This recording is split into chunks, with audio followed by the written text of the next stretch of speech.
But in any case, welcome to this Precision Weed Control demo day here today at the University of Copenhagen. It's really pretty amazing to see how many people are here today. About 50 odd signed up, and 11 of those and a half are from Australia that have flown all the way over to see Danish agriculture and sort of Danish precision weed control. So very grateful for the people from Australia as well to join. And so it's just, I think it should be a really nice day, I think, learning a little bit more about the opportunities here in Denmark for precision weed control and also how we can potentially do more open source work in this space in the future. So maybe that's my challenge for some of the companies presenting today. How can you sort of release more data or more code or sort of work more openly? And certainly thanks to everyone who's been involved setting this up. So it hasn't been possible without some of the help from the farm support staff. So they're out in the field currently and just trying to get so many different systems operating on a limited number of tractors will always be a challenge. So very appreciative of what they've done, Renee, Jesper, and Jesper Kari here, the whole team. So as we get started, the day will progress in sort of two halves. And hopefully everyone online can hear. Yeah, Patrick, perhaps if you can just let me know if you can hear me all right. So my brother's also joining in a second as well to talk about some of his work with the Open Weed Locator open source. But this is the schedule for today. So we'll start off with some presenting the project and I guess why we're here. And I'll talk a little bit about what open source means. Perhaps a few of you are wondering why we need it in agriculture, and hopefully I can do a job of convincing you at least partway. Then we'll hear from some perspectives from Andreas. Unfortunately, Frederick couldn't be here, but Andreas will talk a bit about open, I guess, an agronomist perspective on technology, and also Jake from Australia, a vegetable grower down in Nandanwar in the southwest region of Western Australia. He'll talk about his experience with the Open Weed Locator and what he thinks and why he thinks open source is really important, and also share a bit about what they've learned the last few days, last week, I guess, here in Denmark.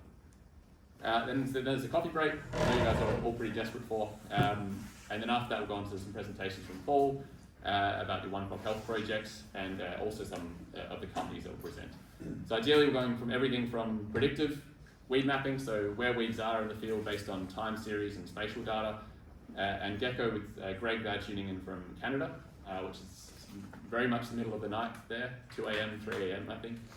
And then we go through the various scales, so drones, real time on the tractor, precisions on the tractor with EcoRobotix, mapping using the RoboWeedMaps, and then finally a wrap up and lunch. And then in the afternoon we'll walk down to the field, and so it's about a 1.2-1,200 meter walk, about 15 minutes depending on how you go. Basically just follow the tree-lined avenue down to the T section, go left on Agrovi, and then straight across the road onto Stewart, which is just near the bus stop. You can also drive if you're not feeling like that walk, but it is looking like it will be good weather. It was a bit up and down across the last week of the forecast. But that's the sort of plan for the day, and then from 12:30 to 1:30 is lunch, and then after 1:30 is when we'll start our tours around the field. Open source technology, I really do feel, will be the way we can transform agriculture, because I think agriculture has always typically been open source in its nature, because farmers have always shared. And I think because it's always been such an industry dominated by niche use cases, where every country, every field is generally different, it makes it very difficult, I think, to then create technology solutions that easily fit across every single platform, every single field, every single farm, in Australia, in Denmark, in the US, right across the world. So that's in Australia where I've worked, this is the field in Denmark, this is some resistant ryegrass in Argentina, and there's Texas. So how do you create technology that fits across all of this? And that was also in Denmark. That's the field from 6 months ago where you'll see this afternoon. But how do you scale this? And I think the way we will do that is by advancing faster with open source technology. Because if you can give farmers the base recipes and the tools for innovation, it means we can allow some of these tools to better fit into all niches, rather than having to build a new model for every sort of weed by crop combination. We can actually let, say, farmers build with those tools and collect their own data and perhaps do it themselves. Just make it much more user-friendly than it has been typically. And it lets us advance faster because we can stand on the shoulders of others. So we don't have to keep on collecting the same wild radish or thistle data in wheat times 10 different companies in Denmark doing that, when we just have one thistle data in wheat data set. Or perhaps not one, but at least some sort of data set that everyone can make the most of. And it reduces the risk in adoption as well. So if you look around currently, there are a reasonable number of AgTech companies that have failed recently. And some farmers rightfully say that if they invest in these companies and buy their equipment, what's the longevity of that equipment? If all of a sudden the company just goes under and the very fancy technology becomes unsupported. Whereas if they have access to the code and the data sets behind it all, then they can repair and keep using that technology, and therefore perhaps might be more interested in adopting it. And of course there's faster movement, which we've seen in the open source machine learning space, if you can do all of the above. And I think agriculture has had the original open source tools. We heard from Michael yesterday here at the university about some farmers developing a precision weed chipper just by wanting to adapt some existing cultivation tools in Australia. And the way you can do that is with a welder or a plasma torch, a drill, and perhaps a grinder. And these were the ways farmers adapted technology that was, say, the plough or a different tool into their systems previously. But as we move into more algorithms and machine learning spaces, it's becoming much more like a black box. And so open source tech is really about sharing the recipe. So it's about collaboration. It means more people can check different errors, move into those niche use cases, and therefore lower the barrier to innovation, because it really puts development in the hands of users. And so to me, it enables much faster and more open development through sort of collaboration. And there's many examples of it broadly. So things like Android phones out there, that's an open source platform. Mozilla Firefox has been open source. And you look at companies like Meta, the owners of Facebook, they release many open source data sets and tools. And it's not necessarily because Meta is a nice company. I'm not sure everyone would agree with that. It's more that they can see value for their company in doing this. And of course they have advantages because they're so large, but it means they can start to set standards through just user adoption. So if, say, John Deere did this, I think it's a huge opportunity for John Deere to make moves because they have such a large footprint. But in agriculture, it's really quite amazingly closed and proprietary currently.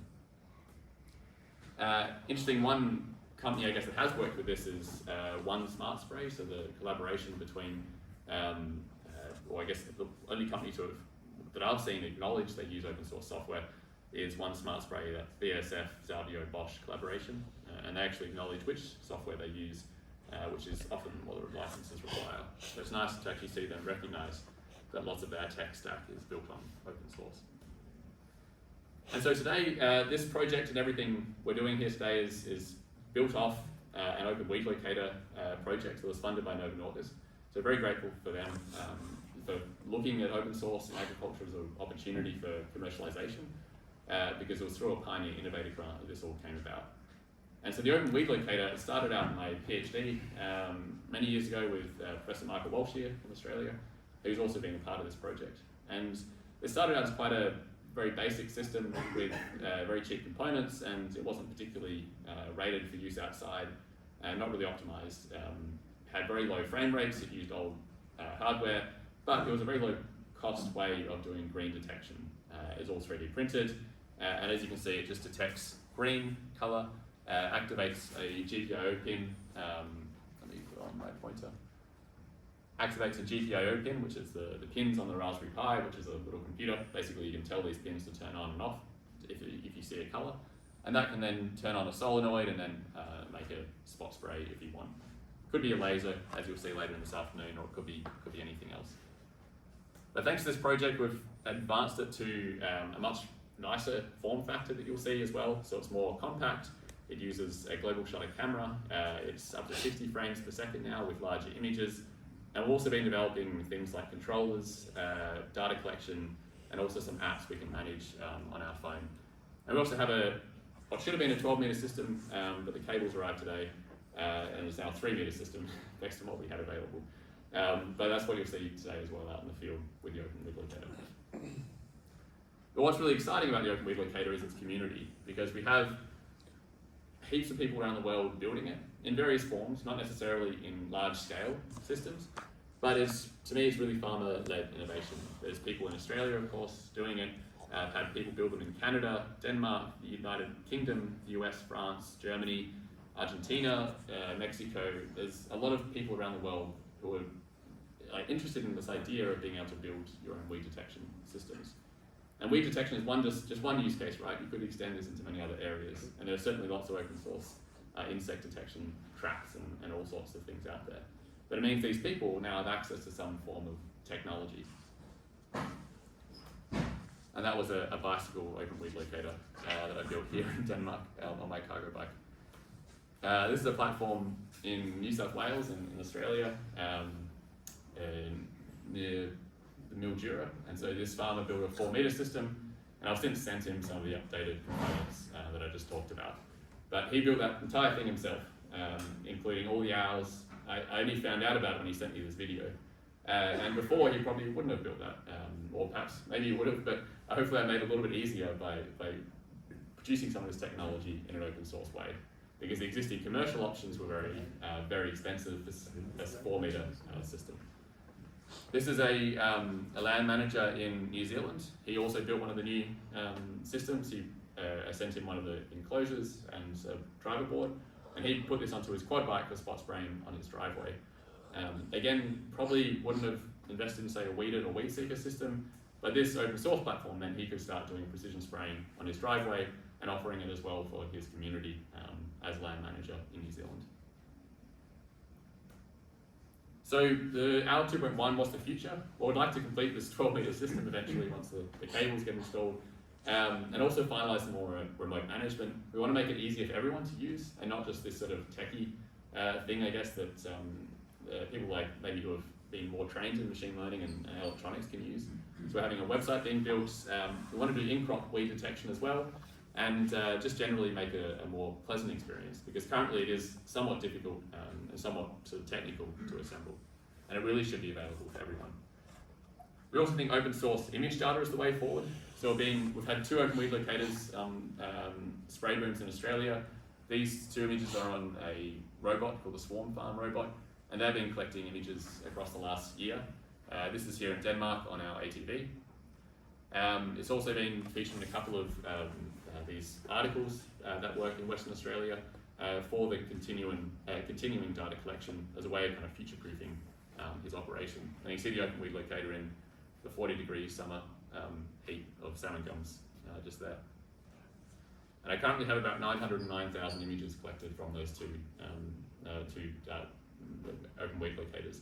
So that's what, I guess, 2 farmers on their own initiative and myself working with them could achieve. But I think with some investment in this space, I think Denmark could really become a leader, particularly given how much interest there is here in data sets, data science, from a range of different organizations. So I guess final observations are that I think modern precision agriculture is changing the way we do things, but is that transformation, or is that just being more efficient with how we do it? Because I think open source can really transform how we actually sort of approach precision agriculture. And I think being open with research, particularly, and also data, and also perhaps research and development down the track is really critical. So there's always the saying about the second best time to plant a tree is today, and I guess considering it didn't start like a year ago or 20 years ago, but if you ask an AI model, it's the best time to plant a tree is 2J. So perhaps they've got some way to go still. That's the sort of introduction, I think, for today. Hopefully sets a bit of the scene. You can access any of those things I've mentioned at any of these links, and of course talk to me throughout the day. I think we'll jump right on to the next session, I think, with my brother. But yeah, feel free to jump up and ask questions. So thank you and welcome.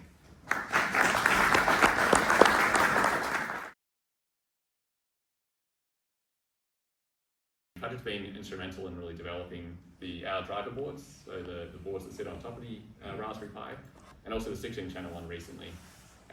Electrical engineer, I guess, by trade, and has worked across a range of large-scale sort of tech industry in London and San Francisco, and so he's been really kind, I think, to support this project. And he's done a lot of work in open source in the past, but I know he'll tell you a bit about it, of course, through this presentation, and also show you some of the background, I think, of how it all functions. So over to you, Patrick, in London. You bet. Thank you, Guy. It's been a pleasure working on this project with Guy. I have a consultancy here in London since 2021. You can see on the screen here we do electronic product design, so we do a bunch of mostly startups. So if you have an idea, we'll take that to market. We will prototype it, design it, do some sort of low-end manufacturing, and give you something you can take away. My background is a mix of software and electronic engineering. So most recently at Cisco, I spent 7 years at Cisco, leading 3 teams around analytics and data. And it's interesting to me, I guess, to compare the sort of software world to the hardware world where I sort of live today. Software open source is very, very popular. If you remember the battles between Microsoft and Linux back in the sort of 90s and 2000s, Linux has very much won that argument.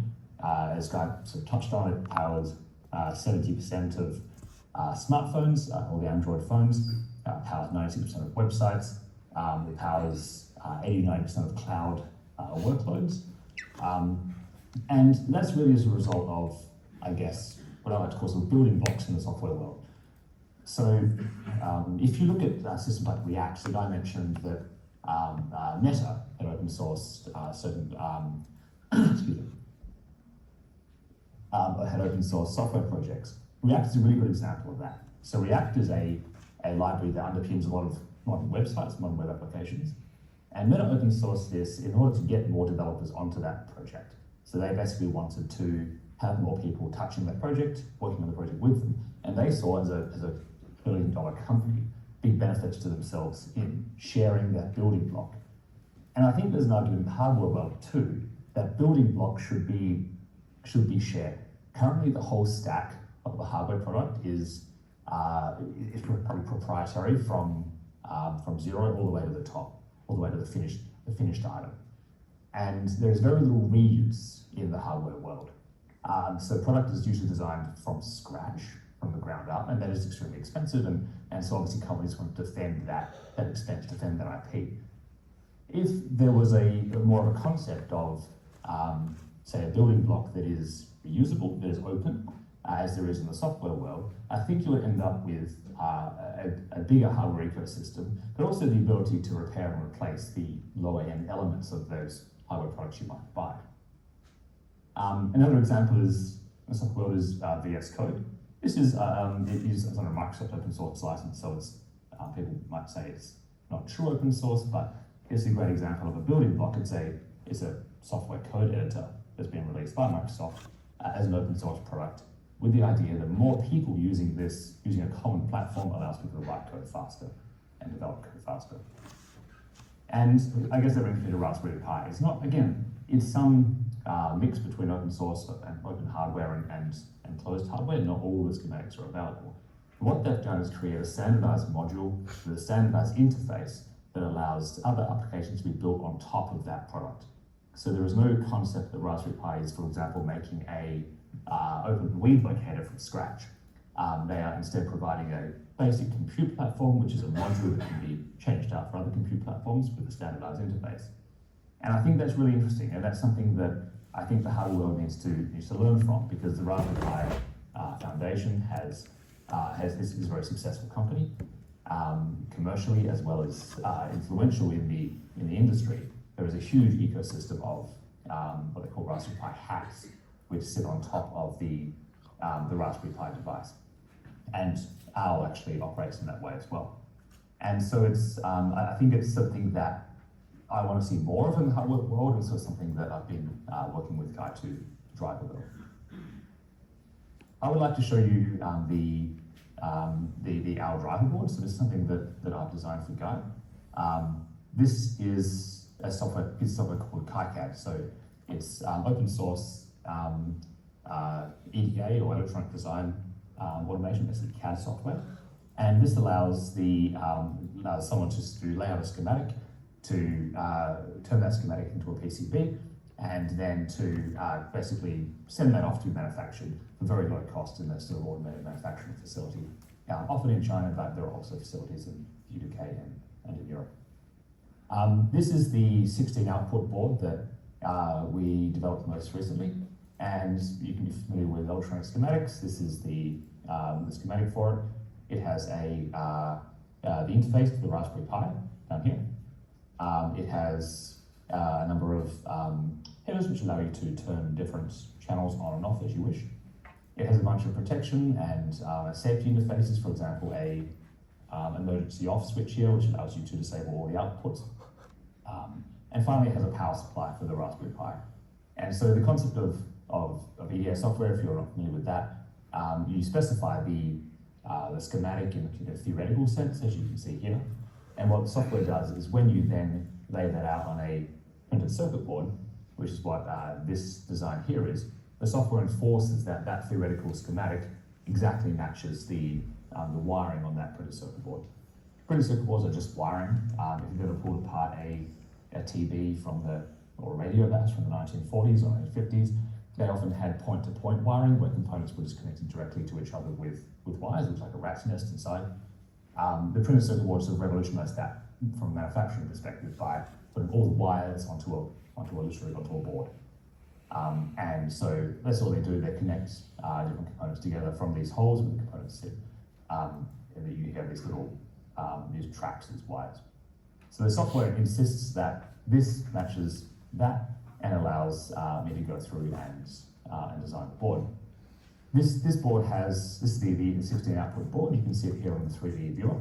So what this enables us to do is connect a Raspberry Pi on the underside there. So it connects up to the screw holes and that standardized Raspberry Pi header.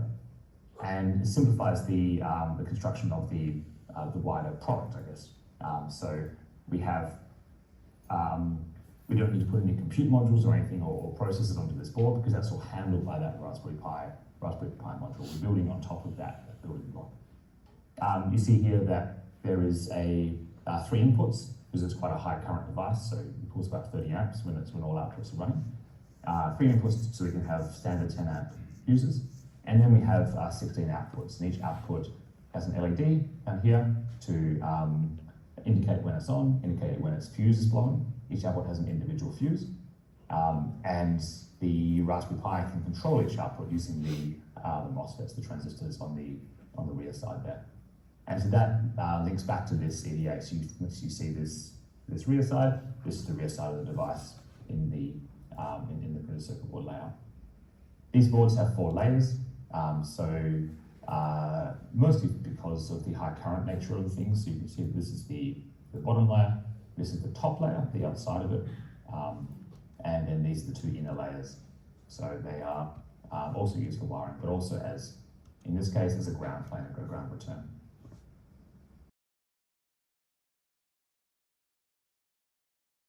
Yes, well, yeah, thank you.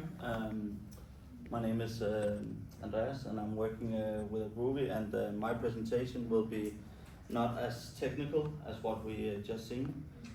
This is more like my thoughts and experiences in the practical farming world here in Denmark, where I've been using for the last 4 or 5 years. So not as technical, but more like a practical angle of the whole thing. So who am I? Well, I'm educated as a farmer from Dalum Agricultural School. I've been working with the plant production since 2014, and was employed by Agrovi in 2019. In Agrovi, we started this precision farming in practice in the spring of 2022, because we saw like a lot of equipment on the farms were not getting used for variable rate application maps and all these technologies we did have right in front of us. We just didn't know how to use it, or at least the farmers didn't. So we started helping them with that.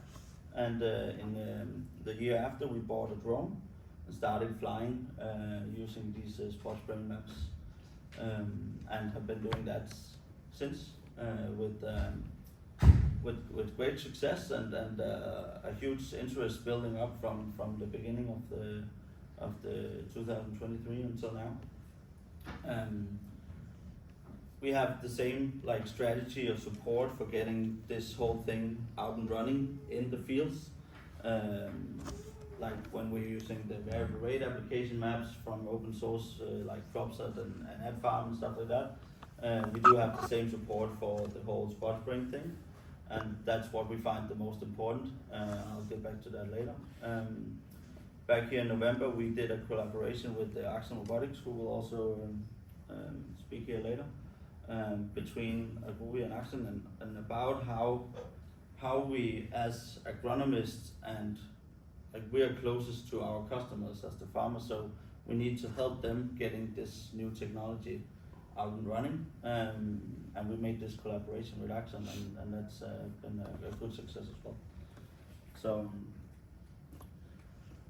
yeah, so Akson Robotics, or the CropUp platform that I use for drone spraying, this is all about how we do this the easiest way for me as the user, and also for the farmer, because I'm also a farmer myself, so I could speak on behalf of the farmers as well, and I know that if this is not easy and simple, then things will not get going. So that's like the main point of this whole presentation. In CropUp we use AI. It's all about the data management as well. The amount of data that we need to handle is very, very important. We need as less as possible. Easy to work with, simple. That's very important for the farmers, because I mean, here in Denmark, I think it's or maybe in general in the world, most farmers are still at a certain age, and we are some youngers who's coming up now, and maybe got some more flair of using the technology, but the old ones are still there, so we need to help them, because yeah, this is way too technical for those guys, most of them. Communication, very important between our, when we are delivering a task or a job for our customers, we need to communicate with the farmer what does he actually want, and how we want them to do it, and what is his expectations for the final product. Yeah, potential for development in the direction that we want, the end user wants. That's very important as well.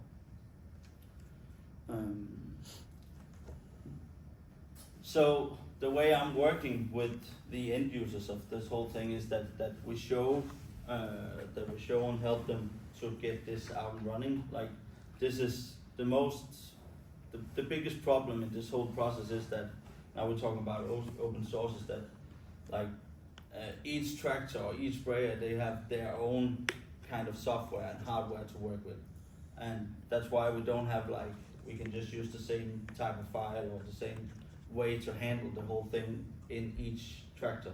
That would be great if that was the reality, and I hope we will get there at some point.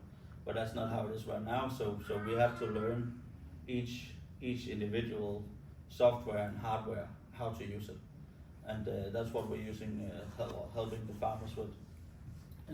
We are supporting the farmers with in the fields, what should we do, what's possible, what's realistic, and then of course my job is also to share my experiences and my knowledge that I'll receive with my colleagues across the country or the world.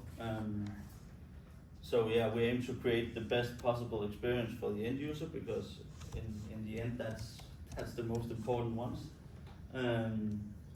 We excel in our specific areas of expertise, and farmers needs to be guided from start to finish, otherwise things go wrong. So yeah, support of this is key. A bit of some of the results that we see. I'm sorry for the schedule here, that's in Danish, but I'll explain it. In 2023 and 2024, we've been flying with the drones and making maps for just about 2,700 hectares. The area of sprayed was 724, so we have like an average saving on 70%.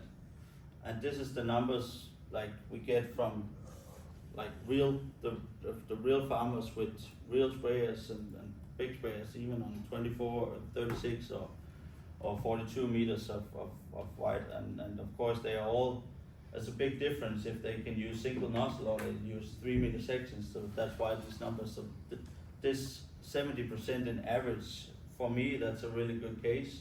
We know that we can achieve more, but it's all about how the sprayer is set up and what's the terminal that's controlling the sprayer. How is it working? Because we do have some limits about how much data these hardwares and softwares can handle. So, and of course, yeah, now it's in Danish, but the last one here is with the single nozzle sprayers, and this is with 3 meter section. Of course, we see a higher saving percent in general with the single nozzle one. I'm showing this because it's also important for me to say to farmers, to customers, that even though they have like an old sprayer with 3 meter sections or 4 meter sections, 2 meter sections, it's still worth getting this out running. We don't have to have the newest equipment on our farm to get started with this. We just have to be realistic about what we can achieve with the existing equipment we got. So this is the result, and here in 2025 we've been flying about 1,700 hectares so far. So we see like it's going the right way. We see more and more interested, even from from the new customers as well, but also existing customers wants to be. They want to have more hectares overflown by drone because now they feel safe about the whole technology, and they know that we can make it work if we do it the right way.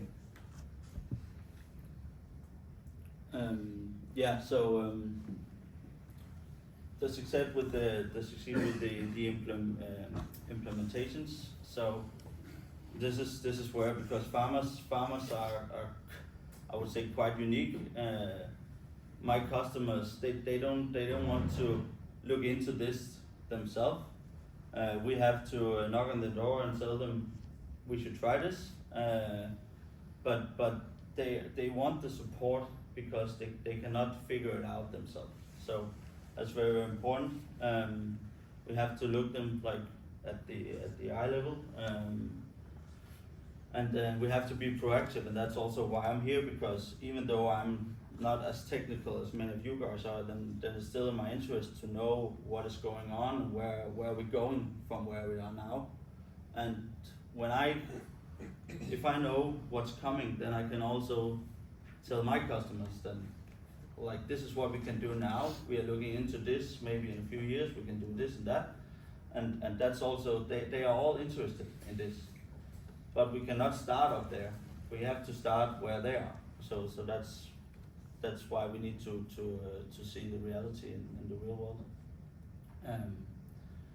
We need to be flexible because, as you know, normally I say that if I have to go with the drone, I'm depending on the weather. We all are with many of these technologies. The farmers are also dependent on the weather when they have to go spraying, and there's a timing question about when should we fly, when should we spray. So we need to be as flexible as the farmer needs to be to get this out and running best possible. So we need to answer the phone, we need to find a solution even though it's Sunday. If we only work from Monday to Friday, 8 to 4, then this will not happen. So it's very basic. That's just the reality. So yeah. But yeah, the last slide I do have here is all about, like today is all about the open sources technology and what's important for the end user, and where I see some perspective. From my point of view, the Danish farmers are ready to use these technologies. I clearly see that, but it needs to be very simple and very easy. That's like the main focus. For me, as an agronomist, or actually as a farmer as well, of course I see a big potential in the whole weed detection area, what we're talking about today. We also, from my point of view, need to be realistic about that. Right now, at the moment, we don't have anything that like one fits all. We do have some technologies that are good at one thing and some other that's good to another. And of course, it would be perfect and really helpful for the farmers if we could just have one product that could do anything. I do have a hard time seeing that's going to happen, but hopefully the future will prove me wrong. We also see a big potential in this VAR, variable rate application maps. It's very common here in Denmark now for growth regulator, fungicides, fertilizer especially. Now I say it's really common, we still see a big potential because there's still a lot of farms out there that are using this. Not enough in my opinion, but we will get there. And the reason why they don't use it is either that they don't believe that it makes a difference, or that it's way too, it's not simple enough for them to use. So that's the main reasons why this is more, why this is not out of running as much as it could at the moment.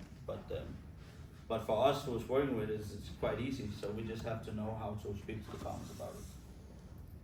And then the last part of the road here is Yoda, your own data. That's also for me, and we can also see for companies out there that the data we collect with our technologies in the tractors, with the sprayers, with the sensors, whatever, every data we collect is quite important. We just don't know at the moment how to use it. Like the farmers are driving on the field many times during the year, and if we can just collect data all the time and actually know how to use it, that will bring us some value. But at the moment we don't know how to use it. Otherwise, that, of course, if we can spot some thistles, then we can spray the thistles. But we got fuel consumption, all of that will actually mean stuff for the farm itself. And we will see more and more regulations during the next year, I believe. Also companies that will have more focus on the data that we actually provide and do have as farmers, and maybe we'll get a higher price for our products. So that's also a really big focus. But yeah, for me, the whole open source thing, if we can collect everything with the same software, the same hardware across everything, that would be way more the easiest fix of the whole. But yeah, I have a hard time seeing how that's gonna work. So yeah, I think that's what's it for me. Yeah. Thank you. Thank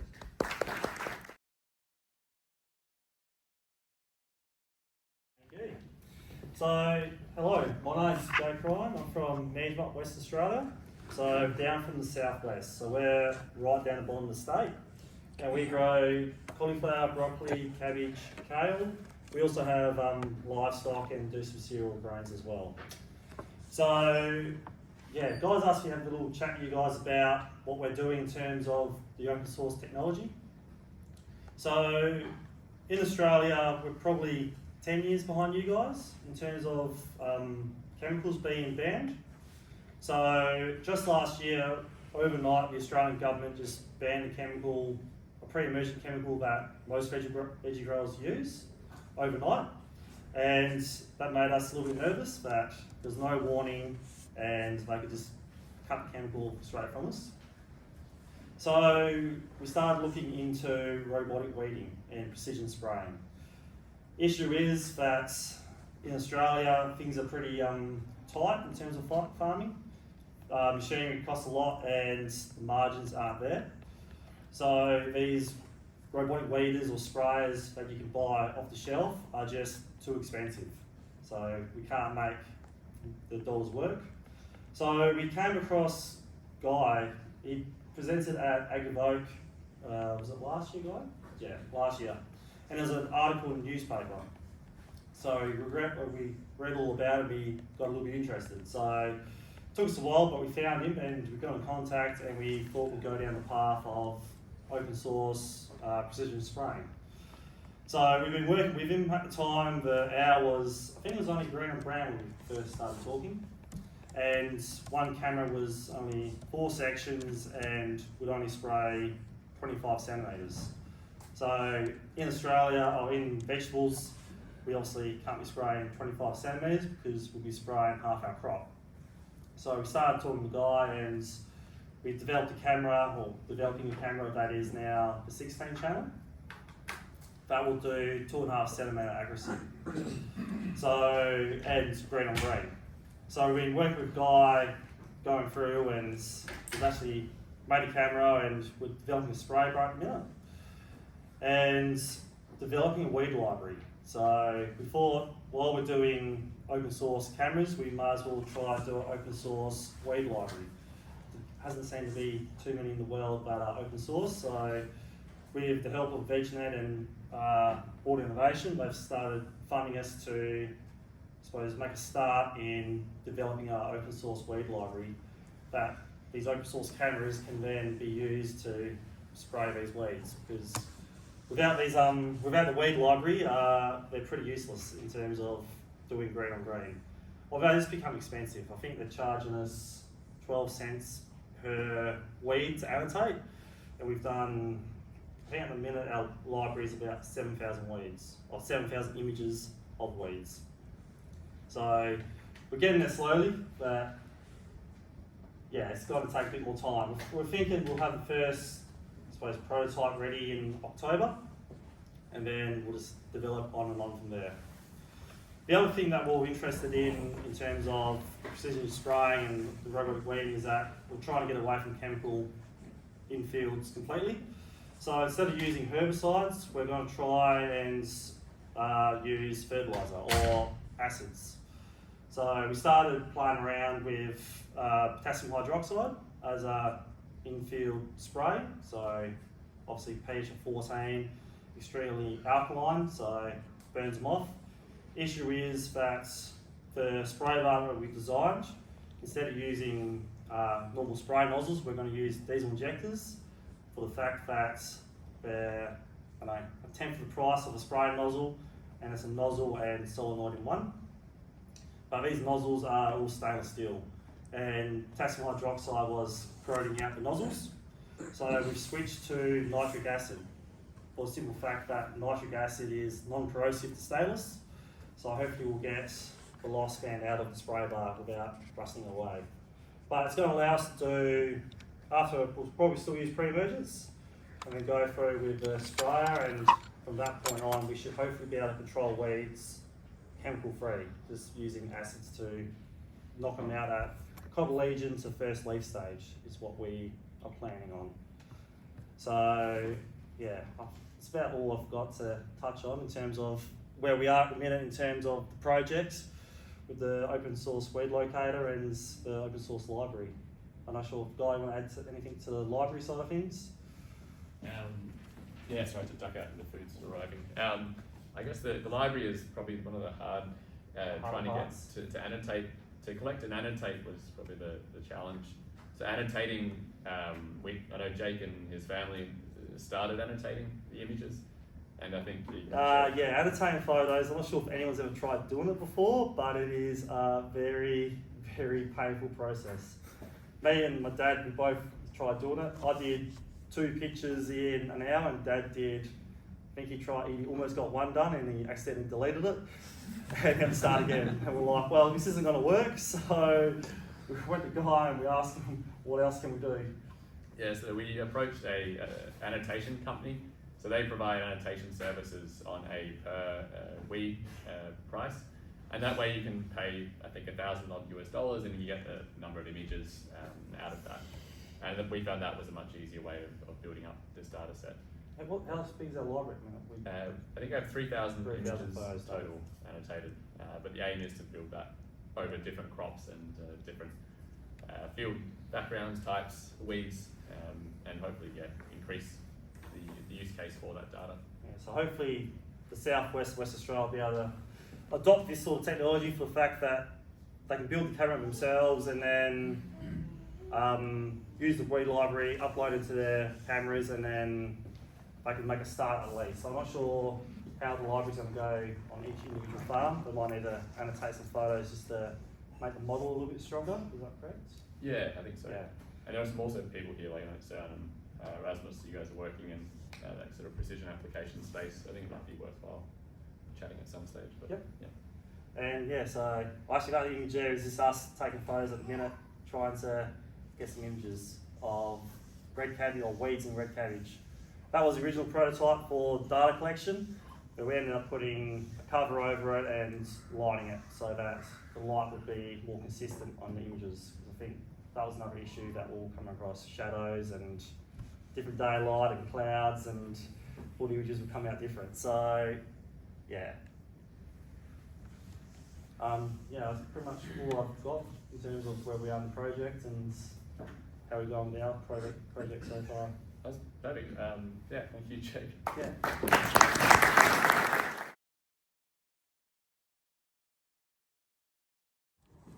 Yeah, so I'm going to talk a little bit, as the title says, perhaps give you a brief introduction to a new large project that we have, again, also funded by the Novo Nordisk Foundation, thinking about what may crop protection look like in the future when we have access to less pesticides, or when we're in a regulatory environment where we're being encouraged to use less pesticides. So my aim in the next 15 minutes or so is to give you a broad overview of this project, but also just to talk about, perhaps in more general terms, what the future of crop protection may look like. Probably somewhat in a European context, but I think hopefully with wider relevance. And specifically to think about sort of where precision, digital tools, AI, and all the sorts of things we're talking about today fit into that overall model. So perhaps I'm just going to start. This is a nice place to start. It's data from the oldest agronomic experiment in the world. This is an experiment in the UK at Rothamsted Research. It's where I used to work before I moved to Australia. No, to Denmark. I did used to work in Australia before I moved to Denmark 4 years ago. And it was an experiment that started in 1843. And it's really, what you're looking at there is the sort of evolution of wheat yields in a UK context since 1843. And what I want to sort of draw special attention to is there's a very clear, for the first 100 years of this experiment, the yields were fairly constant. And then from around about 1960 onwards, over the next 20 years, we saw this very rapid increase in wheat yields. And I mean, this has been mirrored across the world and not just in wheat crops. And largely we recognise this as the sort of signature of the Green Revolution, starting around about the 1960s. And really this Green Revolution is founded on modern high-yielding varieties, but also very much on the availability of synthetic pesticides for managing pests, weeds and diseases within those systems. So really just wanted to sort of use this as the historical context, if you like, of some of the challenges we have now, because we've developed systems, very successful systems, based on modern high-yielding varieties, but those high-yielding varieties have been and are very heavily reliant on pesticide use for crop protection and for crop health. So of course we're all familiar,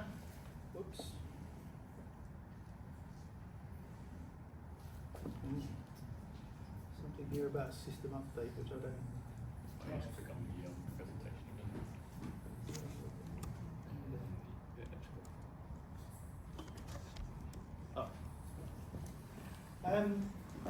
So the challenge we face in that sort of with the use of pesticides, and again, we should acknowledge that pesticides have been very important, actually pivotal in achieving these very large yield increases we've seen. But we're becoming increasingly aware of the problems associated with over-reliance on pesticides, so that may be agronomic problems associated with resistance, but also a whole bunch of concerns around pollution, human health impacts and impacts on non-target organisms. And in Europe, we have a target now to reduce pesticide use by 50% to 2030. So there's a requirement to think about how we're going to reduce pesticide use into the future. And this OneCropHealth project is really all about trying to think about, or trying to start to look. It's a project which runs across, is based in Denmark and in England. So it's looking across those two countries at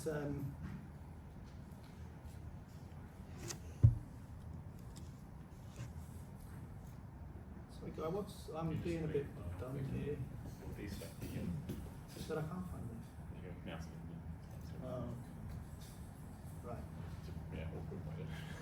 Okay. So, I want to just address the question: what does crop protection look like in the future? So I think we've already established that we will have, for a variety of reasons, some of them because the innovation pipeline has slowed down, but also because we're losing a lot of pesticides to regulation. We have a future where there will be less pesticides available. I think we're going to have crop protection systems, crop health systems in the future which are more complex. There is going to be no single tool which is going to replace pesticides. So the systems are going to be more complex. We're going to have to incorporate more diversity into crop health systems. But I think the first point I would make in sort of a digital future, or where digital tools are helping to enable this, is we should be able to handle that complexity in that future, because we're able to collect more data. We're able to collect more data from farmers' fields. We're able to know more about what's going on in real time and integrate that data. So I think digital tools are an important part of being able to embrace that complexity and design new systems. Of course, also within that context, future crop protection systems will be more targeted, more precise, and more site-specific. Again, hopefully you can clearly see that's what we're here talking about today, precision weed management. And again, data, AI tools will be an important part of that. Also more timely. So I think in future we also want to ensure that we're able to make more early interventions, time our crop protection better, and just know when and where we need to intervene. And I think broadly in the future we're going to move away from systems, or we're going to move towards systems where we're thinking a little bit more about the design of those systems to prevent pest, weed and disease problems. So actually designing systems which are more resilient to pest, weeds and diseases where the populations don't build up so quickly. So we move from a system where prevention becomes more important and we're not so focused on sort of curative action. So, yeah, what has interested me in terms of sort of thinking about how we look at the future is I think there's some really interesting parallels with how these new technologies are being used in human healthcare. And I think often we don't sort of draw those parallels. So in putting together this project and thinking about the future, I was quite drawn to this, particularly post-COVID, everyone's sort of talking about this idea of one health, and how we can't sort of separate the health of humans from the health of animals, from the health of ecosystems, from broader environmental health. And I think we can start to think about agroecosystems in a similar context, and how we think about crop health and crop protection into the future. So, just want to say a little bit about sort of what's some of the ideas underpinning this project. So we think in future these systems will, we won't just be purely focused on how do we, at scale use pesticides to control pest, weeds and diseases. We'll think more systemically, and we'll think about thinking about how plant health is impacted by soil health and by agroecosystem health. So we'll have a more holistic system. I mean, I think the really key thing here is that we're talking about being a little bit more complex, systems which aren't quite so simple as they have been in the past. But I think we have a whole range of emerging tools which are going to be useful to help us to do that. And I think the digital tools are key amongst that. So agroecological approaches, digital, and then new biological and biotechnological tools which will help to reduce reliance on pesticides. And again, I would stress, it's not really about eliminating chemistry, it's about finding ways to use these tools to reduce the reliance on chemistry. I think the other thing we're thinking about is, often we're here today talking about weeds. I think within the project also we're trying to sort of consider that if we consider crop health in a systemic, or crop protection in a whole system context, we need to get away from necessarily thinking about weeds, or having research groups thinking about weeds, insects, pathogens, and actually consider this is all part of a crop health system, and what you do to manage weeds, for example, may have impacts on insect populations or on pathogens. And often, the best thing you can do for weed management might actually be the worst thing you can do for managing sectoral. There's examples where so again, it's about trying to think about these things in a more joined up way. And finally, the way we conceive this, or the way I talk about it, and again, these are I'm not presenting these as completely new ideas, because we've talked about integrated pest management for many years, but I think for me, it's about very much considering prevention. What do we do to design systems which are more resilient to pests, weeds, and diseases? And then the second line is detection.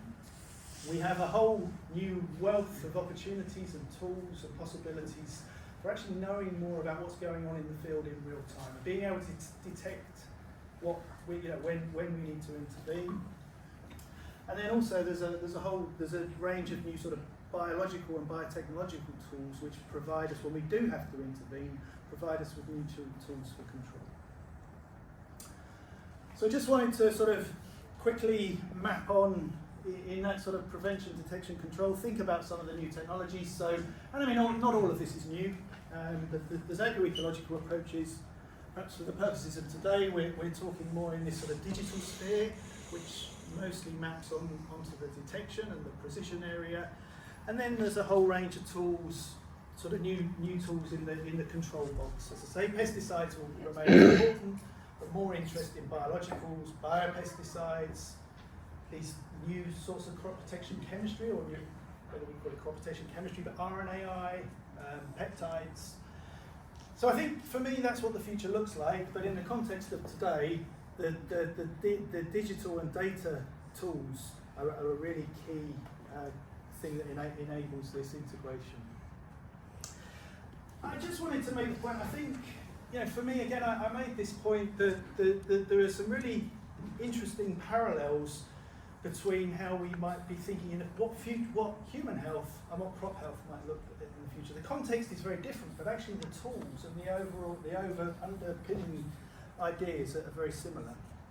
And again, there's lots of words here, but I'm just sort of using that to make the general point that, what capability does access to more data, more AI, more digital tools enable us for things like early detection, being more precise, integrating big data, lots of different data streams to understand and predict what's going on. Remote monitoring, robotics, personalised recommendations. And you can see in the crop health column what that enables. So perhaps I'm just going to finish up by saying a little bit about the project we have. So this is a project started last year, funded by Novo Nordisk. You can see there's a number of people in the audience here who are a part of the project. I won't name them all, but it's a collaboration between us at Copenhagen University, Rothamsted in the UK, and Aarhus University, funded by Novo Nordisk. I'm just going to say a little bit about some of the work we're doing. So one of the major ambitions in the project in the UK and Denmark is to set up this network of 50 farms, 2 fields a farm, so 200 fields across this project over the next 5 years, where we'll be monitoring pests, weeds, diseases, soil health metrics, biodiversity, sort of functional natural enemies, and really the idea here is across those 200 fields to really get a feel for what's driving the dynamics of pests, weeds, and diseases, and how do we see sort of patterns of co-occurrence of pest problems and weed problems, and integrating that with management and environmental data.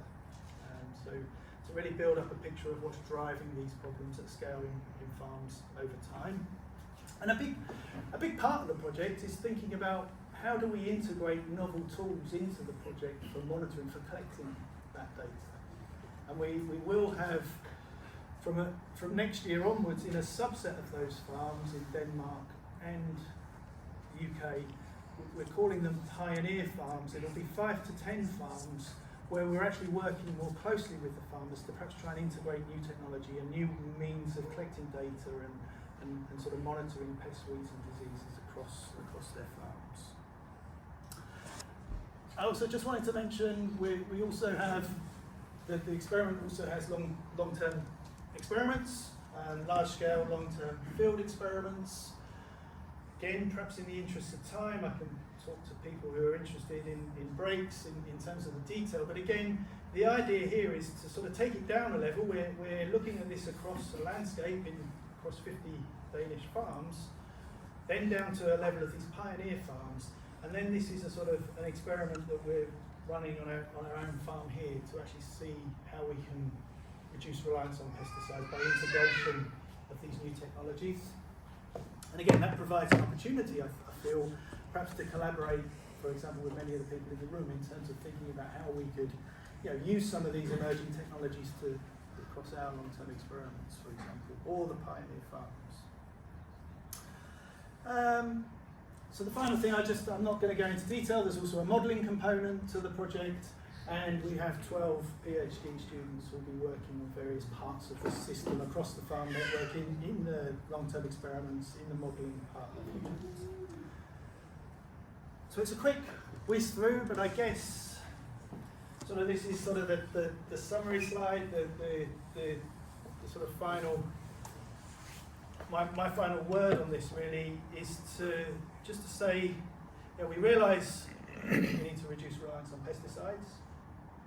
We're not in any situation where we can completely remove pesticides from systems, or not without some trade-offs in terms of production.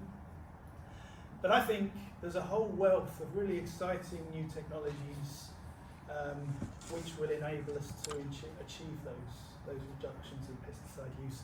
And clearly digital technologies are a big part of that. And I think what we're really trying to do is move these crop protection systems from fairly simple systems where we're heavily reliant on chemical inputs into more complex systems which sort of embrace some of that complexity. And I think the access to data and the ability to integrate that data is a big enabler in terms of being able to do that in the future.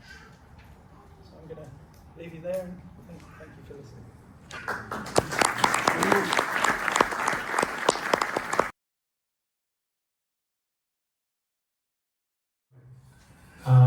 So I'm Greg Stewart. I'm the founder and CEO of Geco Strategic Weed Management, and so we're a Canadian startup company who's working on predictive control of weeds, and I'll get into that in a minute.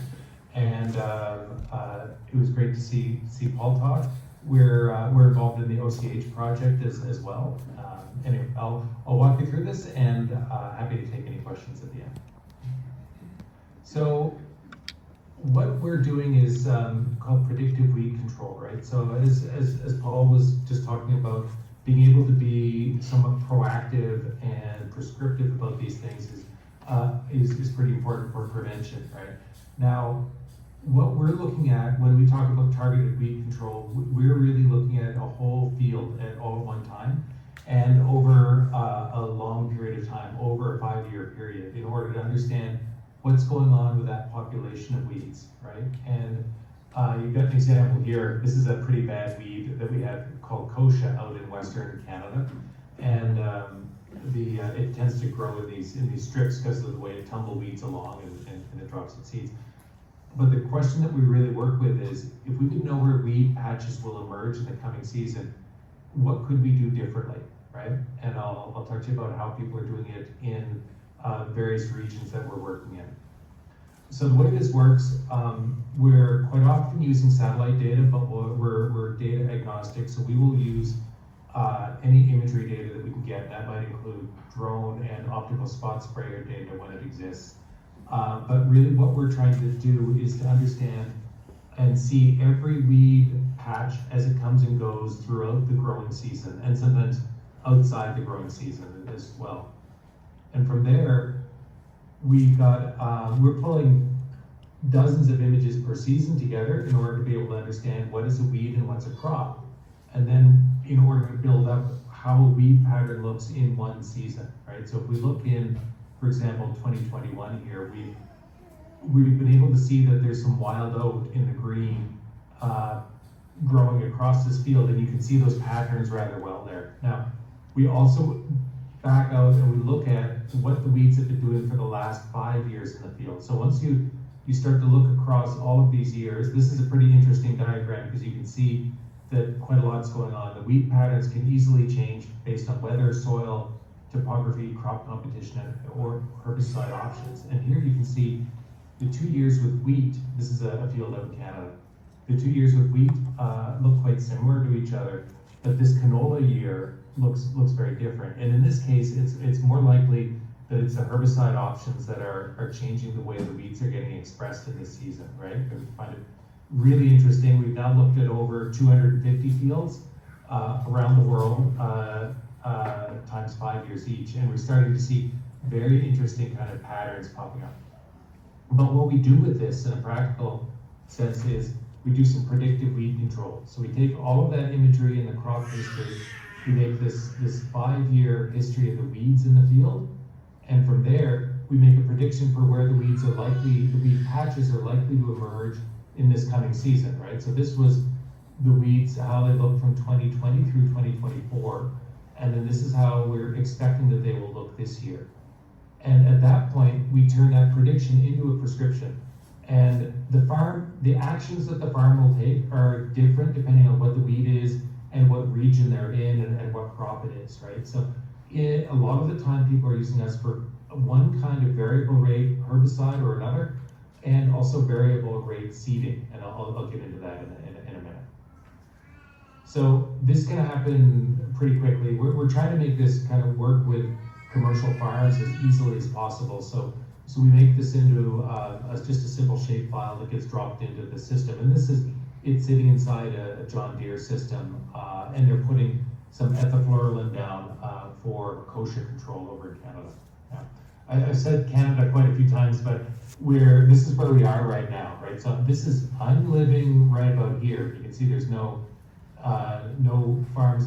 This is as close as farms that we get. This is where most of our work is being done right now, but we're starting to do more and more work down in the US, in Brazil, project started in Australia, and up here, right? And so this I'll talk a little bit about in a second. This is largely due to the OCH project that Paul has been talking about. So I'll show you 2 example fields in Canada, and if I've spelled the subtitles wrong, I hope you'll forgive me here.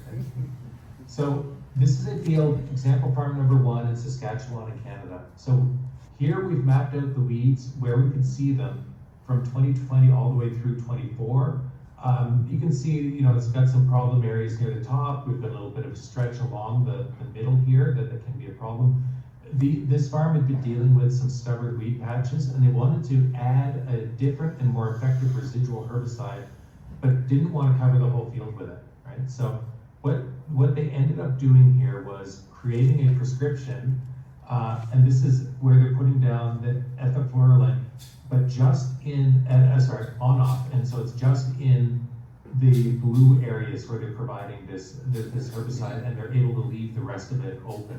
And that's really because we know where those weeds are. Paul was talking a lot about what data we can pull in, how much we might be able to learn about the field, but it allows us to do things like this, like really take some action against where those weeds are the worst, and not go wall to wall over the whole field and cover everything. The second example farm, it's also in Canada. You can see what the weed history looks like along here. Pretty bad around the edges, around the top. And then what they ended up doing, they wanted to take multiple actions. So the first thing that they did is, this is their herbicide map, where they put down an especially high rate in this dark blue, and then kind of the intermediate rate in the light blue, and then 0 out in the gray. And when I say 0, it doesn't mean that they're doing no herbicide there ever. It's just we're talking specifically about this residual herbicide that they're putting down before the weeds have emerged. But what they also wanted to do was to change the seeding rate. And so they have the regular seeding rate here in the gray, and a higher seeding rate in the blue. So you're really hitting those weeds with 2 things in this case, right? So it's a higher rate of herbicide and a higher seeding rate to create, both of them create that crop competition to, hopefully get the crop to win over the weeds. Now, I just wanted to quickly mention, some of the work that we're doing on the OneCropHealth project. And so we're in the course of this project, assisting the project by mapping weeds in 10 fields across Denmark, possibly some in the UK. The initial maps are ready and they're being scouted and validated over the coming summer. And let me just show. Well, we have one of them here that we've just I'll pop out to show you. So this is the one of the fields, and its location has to be secret, of course. But we've mapped out where the weed pressure has been from 2020 through 2024, and like a lot of our fields, we get kind of high pressure around the edges, and you can see really here in some years we're starting to get some weed pressure coming inside the field here. Now, we are making a predictive prescription out of this, or just a prediction at the moment, right? And so you can see it calls out where we expect the weeds to be coming in this year. Now, I mentioned that we work with residual herbicides, foliar herbicides, and variable rate seeding, and that really is, some of the work that we're doing in North America. We're really interested in, and we'll be throughout the season learning about, what sort of actions that Danish farmers are looking to take, where they know, if they know where the weed patches will emerge. Okay, and so just keeping an eye on the time, really that's kind of everything that we do, right? So we're still a very new company, really interested in working. We work directly with farms and agronomists as we're developing these things. Really interested in and excited to be starting to work over in Denmark. And just we're really trying to work with people to understand about, if we can know where the weeds would emerge in the coming season, what could we do differently, right? So as we work through the coming season, really excited to get to know farmers, and by all means, feel free to reach out to us. We're happy to chat anytime. But yeah, let me just pause there and see if there's any questions. All right, thank you very much. Great. We'll have a round of applause.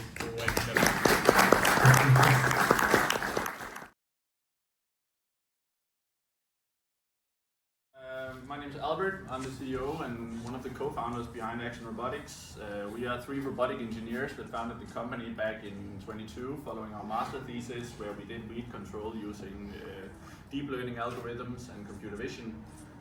We are huge nerds when it comes to applying these different state-of-the-art practices that we saw emerging from MIT and Stanford, and then making them work outside laboratories.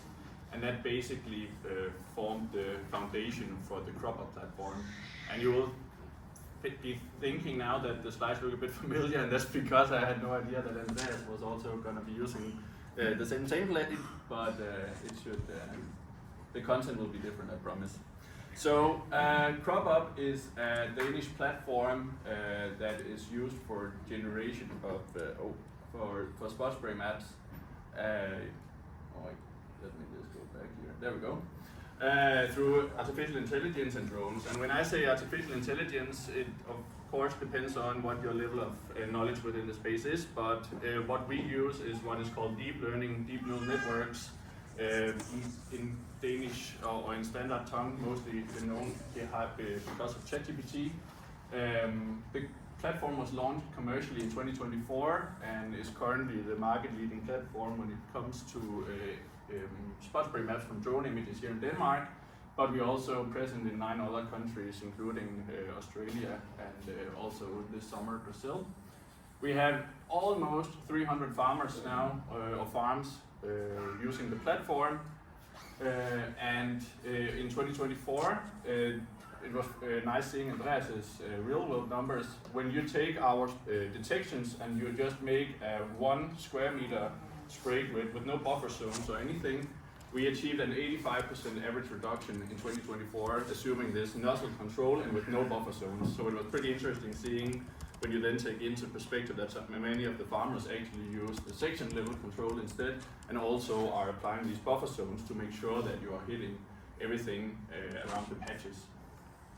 The foundation of CropUp and basically our focus initially was this, what we call green and green mapping. We started out mapping clover and grasslands, and then also moved into mapping grass and grass for different grass seed producers. And actually I heard someone talk about black grass in the UK. We did that also in Germany. But here in Denmark it's mostly many of the different grass weeds that are present for the grass seed growers. Now we've expanded and cover most of the traditional problems and crops that are here in Denmark and Northern Europe.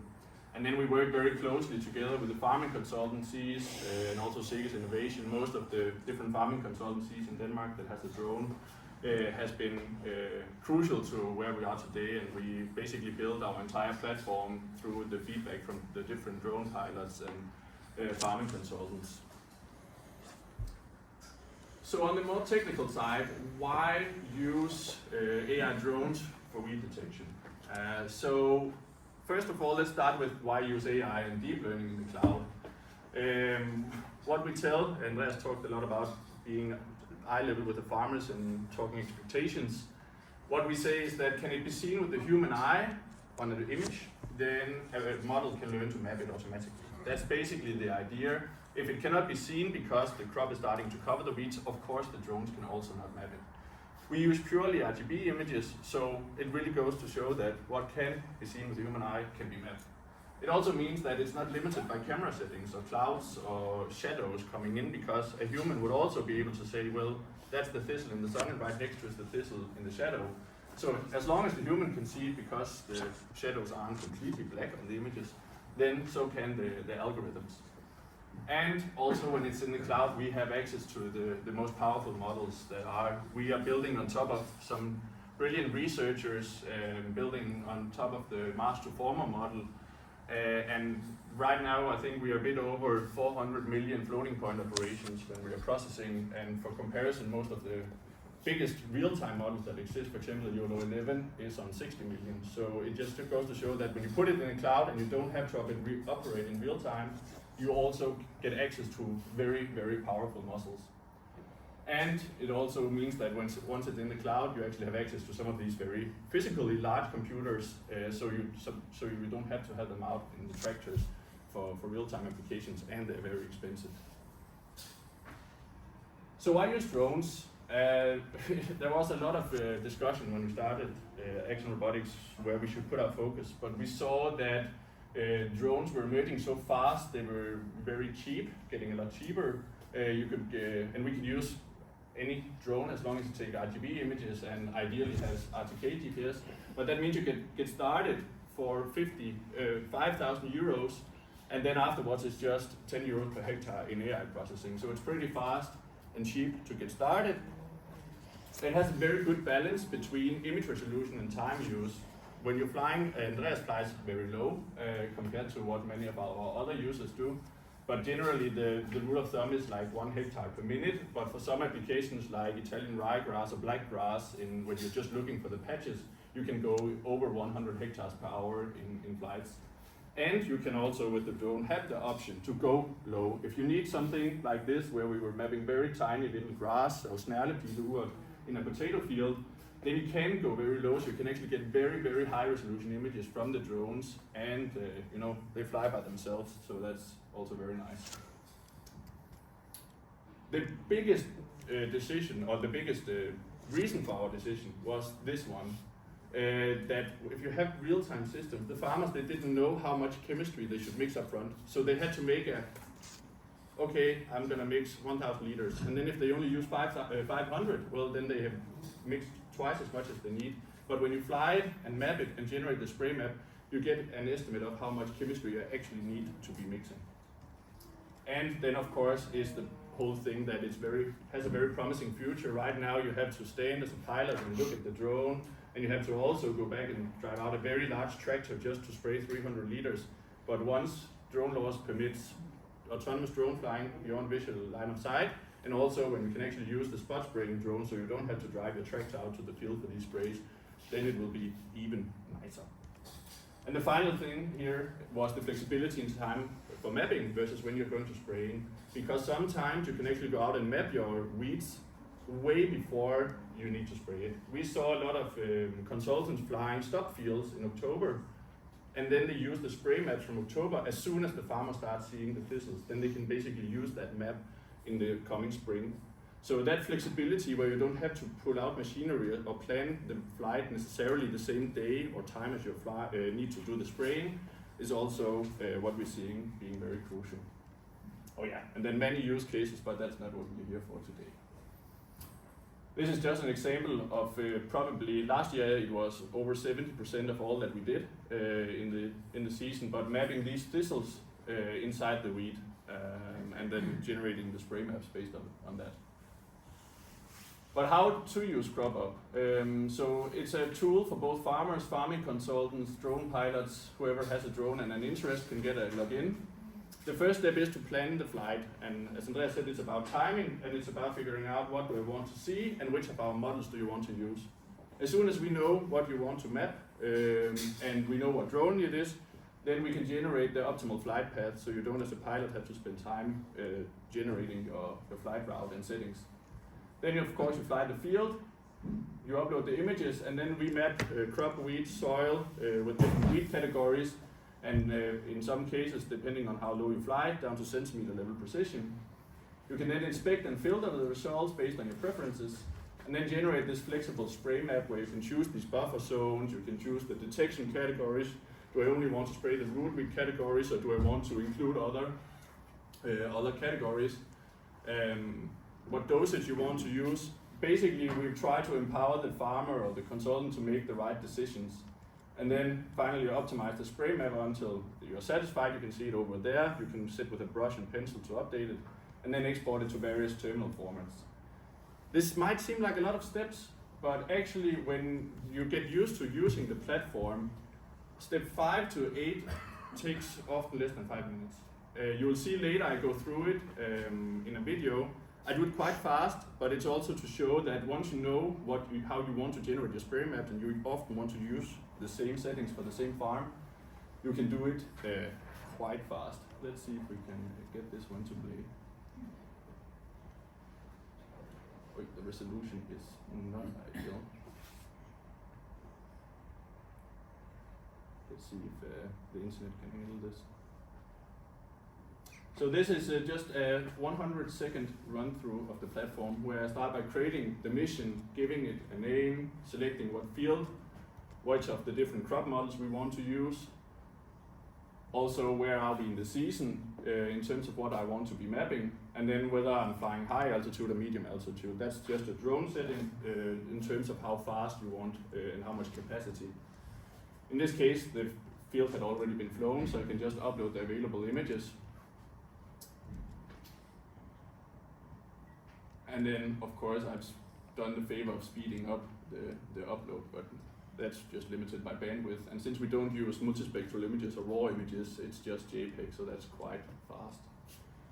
And then once the results are ready, I can then go in and I can actually go in and inspect the results to make sure that I feel like the AI actually found what it needed, see the statistics for the field. And in this case, we were interested in finding root weeds, so I can enable the heat map and then zoom in to see, okay, so what is it actually marking? And that's where I then disable the heat map and just enable the detection, where I can also filter the AI confidence before I generate a spray map. And as you can see here, I'm gonna go very quickly through it, but that's also because as an experienced user, you basically already know how you're gonna be spraying your field and with which buffer zones and all that you're interested in using. That just comes down to personal preference and experience. And then it generates the spray map, and that can take anywhere between a few seconds and up to many minutes, depending on how big your polygon sizes are and how many there are. And then finally here, go in and inspect the results before you then choose which different format you like. So that was a very quick run through, but it also showcases just how fast you can actually use it as a user once you get used to it. This is just a fun little checkboard from someone that sprayed out gull hire in a grassy field. And the final slide here is just about some of the different developments we have in CropUp. We covered the following crop categories, and we moved away from saying we have a barley model and a wheat model and so on. We actually found out that the models now have so much data. I think we are a bit over 60,000 annotated images. that they are kind of crop agnostic. So we have like one for row crops that cover spinach, beet, beans, early barley, corn, and so on. So trying to make the models more robust to different crops and variances. But we have one for cereals and one for grasslands, row crops, grass seed, and then whenever we move into a new market where new problems arise, we can then add new models.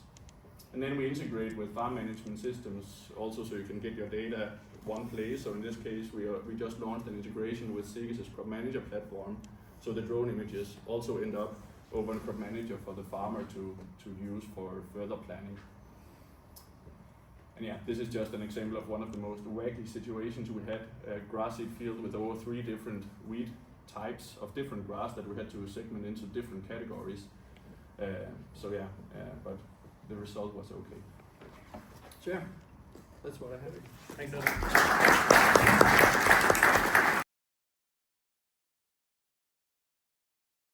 I'm Sumod Nandanwar, co-founder and CTO at PerPlant. I'll just take you through a bit of my story to understand like why we got from drones to tractors. Like it was a very good orientation of like moving from satellites, so it makes a bit more sense. I'm originally from India, and back I've been building robots and drones like for 10 plus years now, like building fighting robots, doing different championships here and there and winning those. And following through my journey, I ended up in a project which was about mapping of 2,000 square kilometers in India. A giant project of just going and flying drones all day long, non-stop, collecting a lot of data for Indian government on Indian agricultural lands, and then making sense out of that data. It was a very huge project, like it took over a year for us. It was also like a slightly 6-7 years old, so the technologies weren't that smart. But it gave me a very good sense on what the data can do and what this agriculture data can do.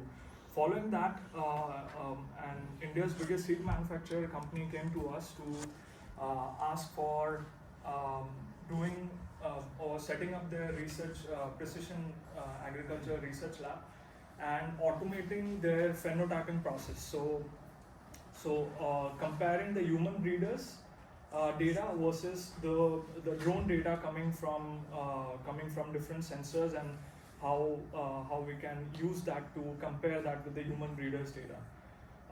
And that rose a question in my brain that why isn't this going to farmers? And why aren't farmers all over the world making use of these technologies to benefit from it, right? So just kept on going, following through my journey. I did my master's in robotics in Royal Institute of Technology, Sweden, and I did a bit of research in edge computing in large amounts of image data, so compressing them and then trying to make some decisions out of it. And here is where I landed. So founded PerPlant with my co-founder almost 3 years ago now in Denmark. His name is, my co-founder, his name is Rasmus Hansen, based out of Fyn. And we have a company in Copenhagen. What we are trying to do is exactly what you see, just mounting cameras on top of tractors and doing everything real time and mapping as much as what we can do. So just want to take you through a normal workflow of a farmer in terms of conventional precision spraying. Of course, there are multiple benefits from satellite data to drone data and something which is coming from the rooftop of a tractor. If you ask them in the middle of the season, the time is very constrained, right? And there are quite some many processes that are needed to be followed in terms of using these different sets of data, right from drone data to satellite data. Of course, the precision levels of all of them are different, but the benefits are also different, right? So in middle of the season, when they're sitting in a tractor, and if you ask them to just have it planned and follow these multiple steps of collecting the data, preparing map, activating those in terminal, and then making the documents out of it, it's pretty cumbersome. So that is the entire process which we are trying to automate using tractor mounted sensors.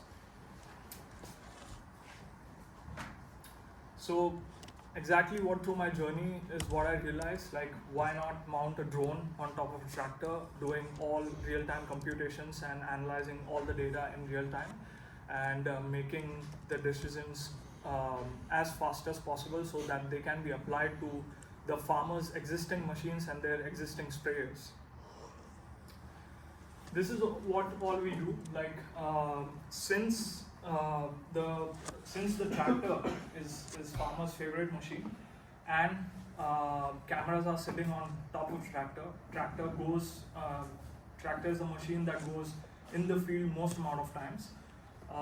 It just makes sense to collect a lot of data around across the season, right? So it's not just a tool that is used for acting upon in real time. I'll go through very specific applications that we cover and that we've been covering, but there's a very great benefit advantage in terms of having the temporal frequency with the data collection that this tool can offer. The main four, actually three primary objectives that's our sensor, by the way. You can have a trial in the afternoon. It sits right on the tractor rooftop in the center, looking forward. And what we have tried to build it in three major principles is that it should be extremely easy to use for a farmer. It should be cost effective. So as of today, it costs $10,000. It should be versatile. So as I just said, because it covers different parts of the season and is able to collect a lot of data from different parts of the season, it also can do different applications. In terms of setup process, it's just it's like a 30 minutes to 1 hour installation process. It's just a very simple mount with a double tape on it, and you just have to clean the roof and just have it plugged. It has a single cable. There are two modes of the way it works in terms of performance, and one is the way it's just through power. So it just is in the scanning mode. So it just needs a 12-volt power and connected to tractor's 3-pin point connector, and it just maps the fields all the time, and generates the map and upload it to the cloud, totally autonomous, completely. If farmer wants a real-time action from it, then the requirement is that the implement should support ISBus. So it should be an ISBus based implement. So there are quite a few seeders, sprayers, fertilizer spreaders that our customers have, and ISBus is also one of the most commonly used protocols for the implements. So that is what we have chosen for the real-time implementation. And in terms of the process, there's an in-cab sensor. It's very, especially in these early stages of the technologies, it's very important for the technologies to build trust with the farmers, right? And the way to do that is just to show them what this black box does in real time. And that is why there's a tablet usually mounted in the cabin. You guys can check it out today as well. And it shows in real time what the image processing does and what it computes and how it computes. And also shows what are the rates that it's trying to offer, and connect to the sprayer at the back. It has two cameras as of today, a multispectral camera and an RGB camera. Multispectral camera supports all the VRA related applications, so variable fungicide, herbicide, and growth regulators, desiccants. And for the RGB ones, it's mainly green on brown, green on yellow, and we're trying to start towards green on green slowly. and the main three modes are like all in the ecosystem. You can either do like all in real time, so what it sees is what it sprays, or through the maps. You can also act upon it later because the sensor is connected to the implement through ISO bus. You can just use that map to act upon it later in the ecosystem itself. And if either of these two are not needed, it's continuously mapping your fields all the time as long as the field boundaries are loaded in the system, which is primary first step in installation. So we also thought of trying it on multiple implements. So tractor is the most commonly used, but harvesters actually are also pretty interesting because like through harvesters you can get a lot of thistle data in cereals. So you can also use mount the sensor on a harvester and collect data for or map get the maps for thistles and then use those maps later in the time for spot spraying applications. We also tried it on robots and then also on combined harvesters and self-propelled sprayers. So the system is pretty modular to accommodate different types of machines in the sense of scanning primarily. As of today, this is what we support in terms of like crop treatment applications, right from VRA, as I said, like for fertilizer, fungicide, growth regulator, seeding. In terms of spot spraying, it is green on brown, green on yellow. And in weed, we have started with scrapper in grass, thistle in cereals, and gall hire in grass, and trying to add more. And on top of that, like since the system is connected to what it sprays, so the as applied maps are also documented in the system itself. So it's all the data of what you see to what you spray is all combined in a single stack together.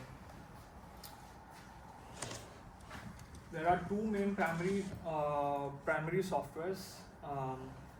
One is local. Local is the one that is used on a tablet in the sensor in the cabin, which gives the farmer an overview of what is happening in this black box or white box actually, the way they can control different operations and set different target rates with min and max and different operation strategies actually. Like it's also pretty interesting that some lot of farmers like have different operation strategies for VRA applications. So those are also supported like Robinhood, reverse Robinhood, and real-time biomass, reverse real-time biomass, and for different applications. So those are supported through the local app. And cloud app is where like all the mapping that is done right after the operations, they are like instantly uploaded to the cloud and ready to be viewed in like about 30 seconds. So as the sensor is going through the field, it's constantly mapping that. So there's no like process or offline process that happens that it collects the images and then it processes those and creates a map and then it's getting uploaded to the cloud. But this is all happening in sort of real time.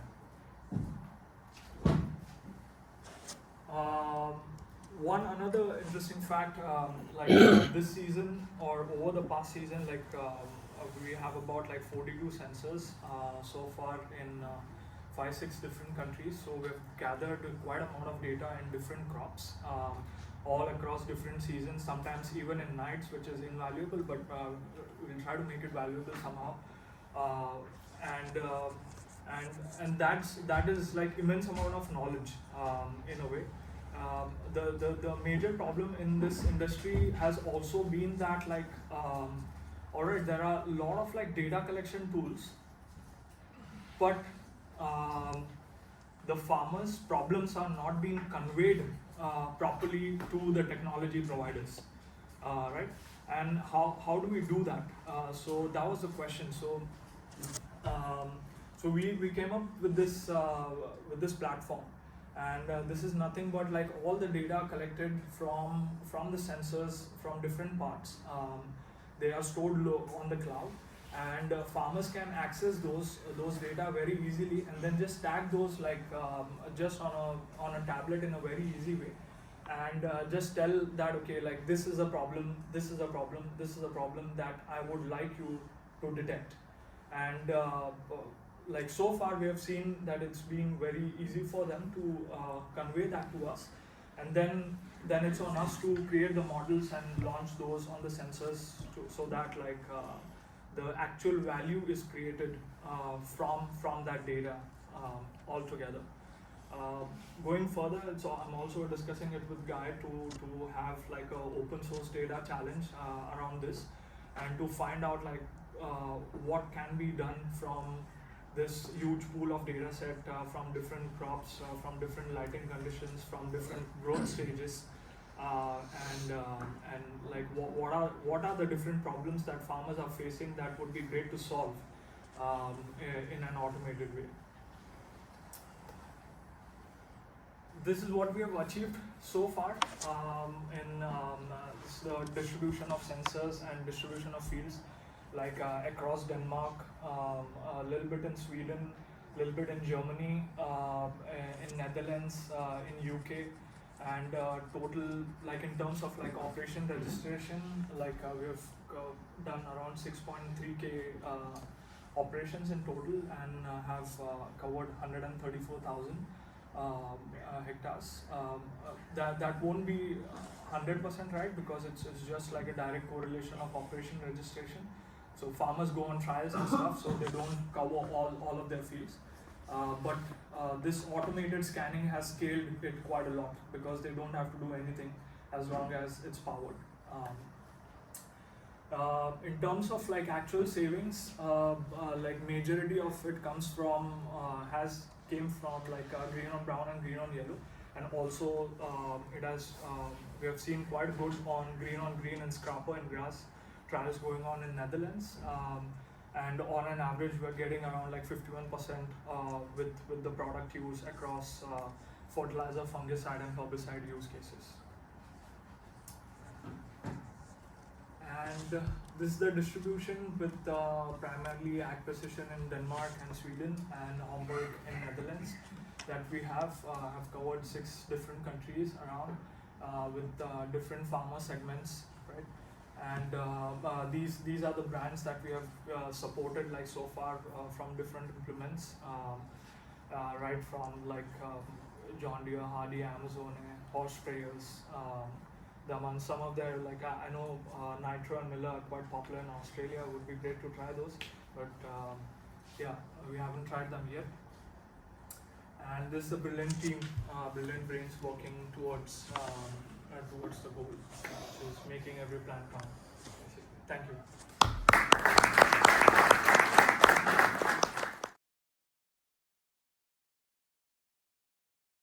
I come from the company AgPrecision. Probably also a little bit from PerPlant, and been working in AgroIntelli and just taking care of pigs until I was 40 years old, and thought that was too hard, so now I tried something else. Still wondering how I'll start earning money, but that's still on the go. But we are AgPrecision is importing AgLeader products for auto steering. We are importing EcoRobotix for microspot spraying. We are selling PerPlant. We are not a development company. We just get a lot of ideas. If we look into the EcoRobotix sprayer, we run at sizes where we spray weeds. In this size, from 2 millimeters, we recognize crops from 2 centimeters, and we can spray dog and thistles from 5 centimeters. So it's just to give an idea about what we are finding in the field and what we are spraying. We can run day and night because we have a covered shield of the cameras and the nozzles. We are running with 12 cameras, 6 3D cameras and 6 crop recognition cameras. We are reacting on the go while driving, which means it's the AI that's defining if it's working or not. And we can spray with Roundup in spinach between the plants with 7 kilometers per hour. just not when the spinach is this height and the canola is this height. Then we don't have males left in the spinach field. We have tested it. That's the good part about using Roundup. We know what's working and what's not working. And especially, it's easy to hear from Hans Ingemann on stems that it's not working. So, as we go along with AI, vision-based things, and try to solve complex issues, the farm management get even more important. As long as we have a stupid flying machine and clever chemicals, it's not a problem to be a farmer. It's just to pull the handle. But if we can start choose different solutions, we need to look into the farm management part and say, how do we do this? We have the best result with this sprayer by the best farmers, not the crappy ones. They are still on their way out of the business. If we look into we have different crops we can recognize, and then we can go some targeting spraying where we have thistle and dots as the two ones working at the moment. We are coming with engbåndbær and stunts for svensk. Ragwort is the third one we'll be taking in the grass fields. We don't work if we don't have an what's it called, a context and what we want to recognize. I think there's more layers in it, but that's the simple way to explain it. This is the 2 layers we need.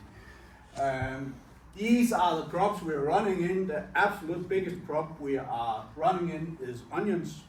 We last year sprayed 50,000 hectares of onions in Europe. We saved 72.5% in chemicals, and we get cleaner fields, and we have an average yield of 5 to 7%. We see yield increases up to 25% in onions. And this is the interesting part of this calculation, is depending on each single crop where the business is. Because it don't really matter that you hit the sugar beets. It don't cost a lot of yields. In the spinach, it's clean seeds that's paying the sprayer. In the onions, it's an increased yield. It's not the saving of the chemicals. The farmers in onions don't care about chemical savings. I've not met one in now still asking how much do we save. What is the quality of what we are doing is what they're asking for. But as you see, this is a growing part. As we look into the sprayer, we have 4 modes we can run in. We have more, but this is the most important. We can choose to hit the main crop to kill the weed. That's clever as long as we're not putting non-selective in. We can also choose to put in with a 2 centimeters jump how precise we will hit the plant or not. So we can put in a safety distance around the plant. We can turn around the algorithm and we can put it on the crop. And the last part is we can protect the crop and spray everything else, also the soil.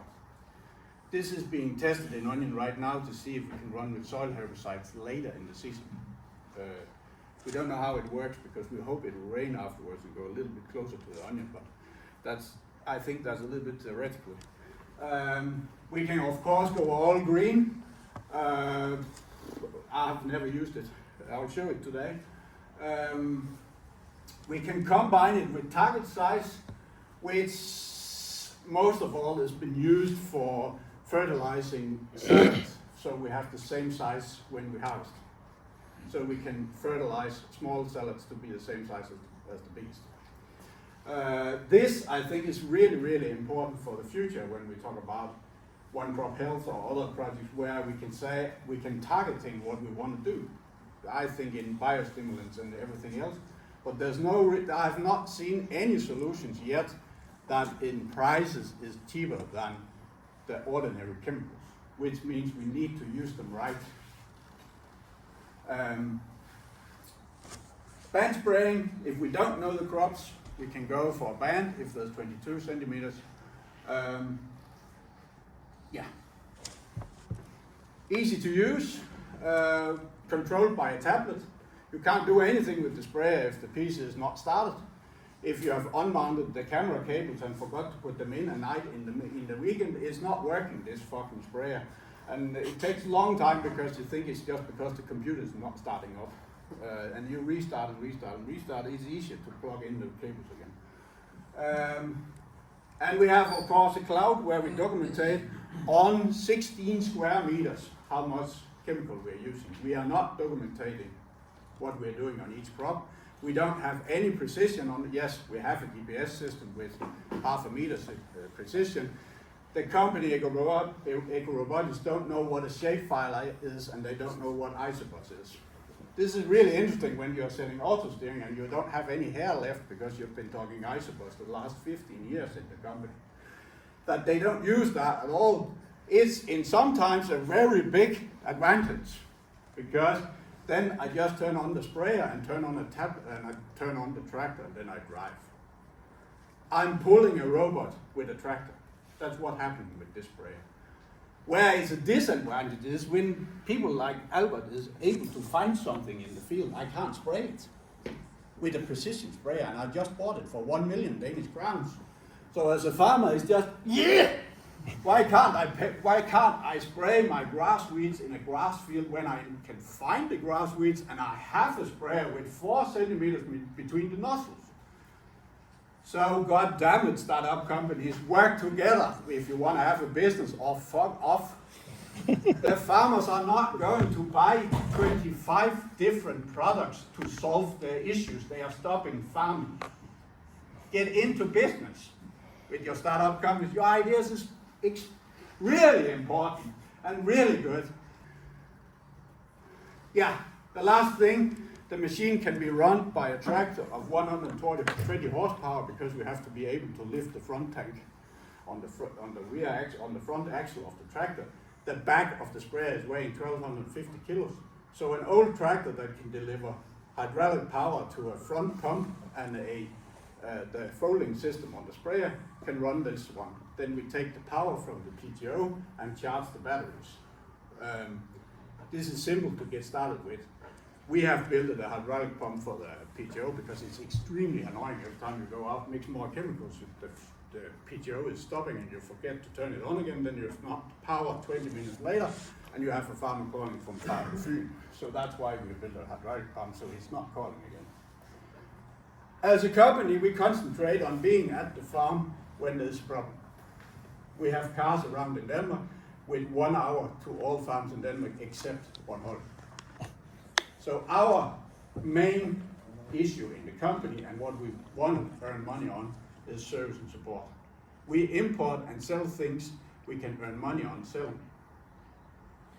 If we don't earn money on selling, we stop selling. We do something else. So that's how we are built it in our heads. My boss don't care, the owner of AgPrecision, he don't care what I'm selling, just I'm earning money. So that's another eco-environment to fit into. That's the commercial part. As I see it with my experience as a farmer, when I see robustness, it comes when we sell something. When we spray with 200 sprayers in onions, we have a robust onion recognition. We don't have it because we've been driving in one onion field in Denmark. We have it when there's 200 farmers who complain. And everybody complains because they make mistakes, we make mistakes, we forgot to think about something. If you don't tell you have problems, you don't have anything. Nobody works with this without getting challenged because the innovation power in a farm is extremely high. Today, my machine is flying over spinach where the mill plants are in this height and they're trying to spray them. We can't see the spinach anymore because there's weeds over them. It's lifted over the ground. They plug off the lift handle when they close off and on the sprayer, so it's turned on all the time, and they turn on it manually. And now they're driving 40 hectares, and I said, don't do it, it will not work. And we don't care, we have to drive. This is how farmers work. Today I have to start up a sprayer here. I can't find out how to get hydraulic flow on my favorite tractor because I'm 55 years old and I don't know all the tractors in the world. So I put in 3 strips so I could just pull the handle with the strip, then I don't have to learn how that fucking Ferguson is working. But farmers concentrate on getting out driving with strips, tape, strings, whatever, but they will continuously drive if the weather is there and they can get anything to work. So innovation power is there, nowhere else. You can support that innovation power with something where they can't choose wrong. And that's what I see about automation. If you can make automation in a way where they choose right, then you have a product. This machine is probably crossing 100,000 hectares in this spring in Europe of spraying. I expect the result will be these between 65 and 75% of savings of chemicals. In Denmark is 66% right now on 1,500 hectares and tree sprayers, mostly onions and spinach. Thanks.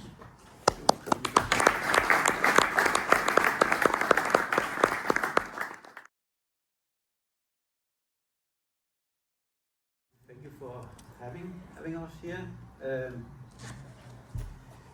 I'm Niels-Peter Jensen from I-GIS, and I don't know much about farming, agriculture as such. But I have some colleagues with me. I have Henrik from PerPlant, who's been part of the demonstration that we have in an hour or so. And I also have Rasmus, who we have been collaborating with a lot the last many years, actually. We are around 20 years old company, but are normally doing something else. We are handling geology and things like that, but also used to big data and IT systems, machine learning and things like that. But since 2013 we have been participating in different kinds of research and development projects, especially with Aarhus University, but also including other companies. And through these projects we have built up some knowledge in plant recognition systems. We have also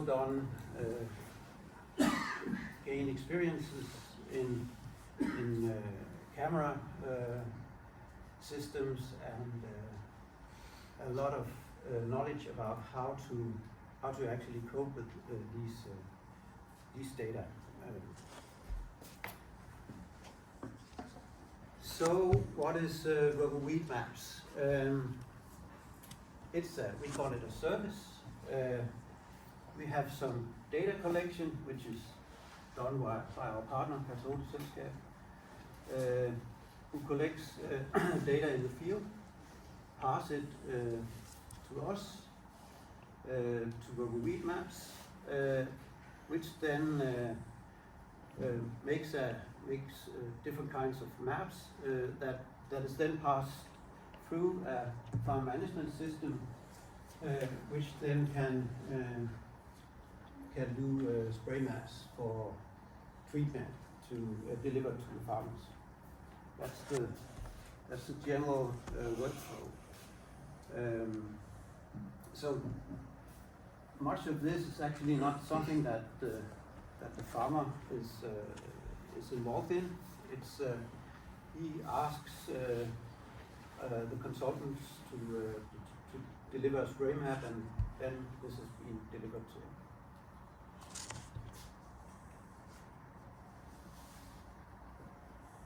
The RoboWeedMaps depends on a camera system, which is shown in that picture out there, and it's also sitting out here and it will be in the field. So it's a quite robust system based on an ATV.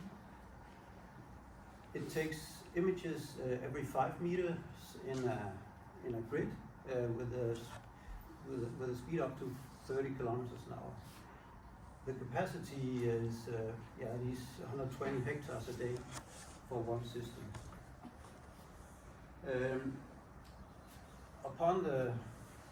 as I told you, upon the data collection as some consultancy, what herbicides to use, what has the farmer some preferences, has he some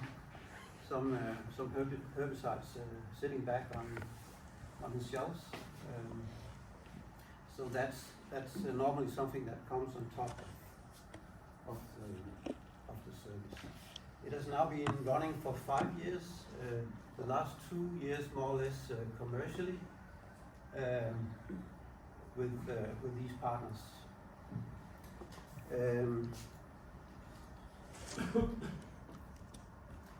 So it's a weed mapping system which also includes different kinds of outputs. It's very good for basic recognition, plant recognition. I'll get back to that. But we're also starting to look into growth stages. This is being tested right now. But you can also use the system to get insights in what you have been measuring. Force mapping the weed distribution, doing maps like this. You can also see the results of weed recognition up there. But it also have different kinds of APIs so that it can talk to other systems. The actual system running right now has a capacity of around 200 hectares a day, but that can be scaled up if it's necessary. So we actually have some results from today. This is the demo field out here. Very small field. I think it was only half a hectare, something like that. Yeah. So it took maybe, I don't know how long it took it. 10 minutes to drive it? 10 minutes. 10 minutes, yeah. To go through that field.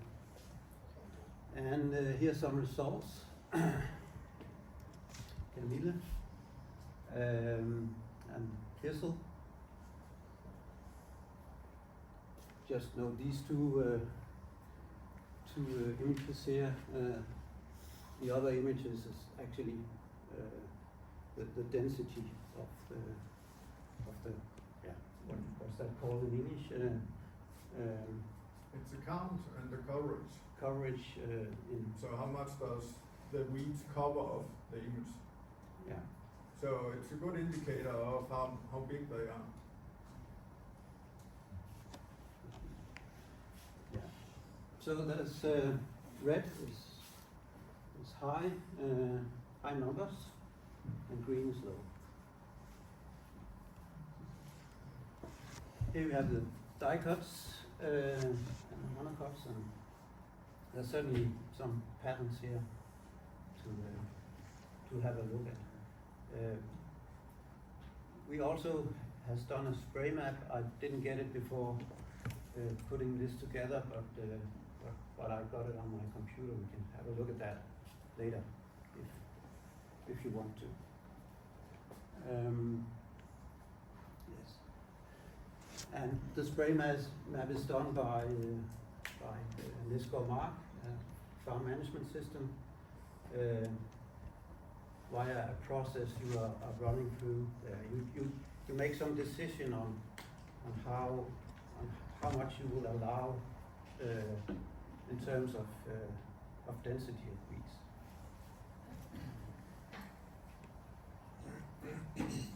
And here's an example of that, an on-off spray map example.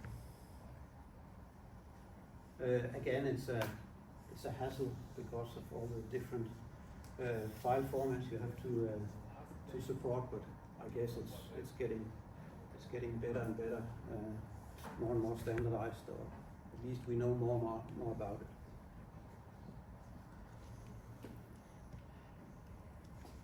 This was the service running, and we say the commercial part, but RoboWeedMaps was actually also developed to be a system for doing annotations for machine learning, and that's what I'm going to talk a bit about here.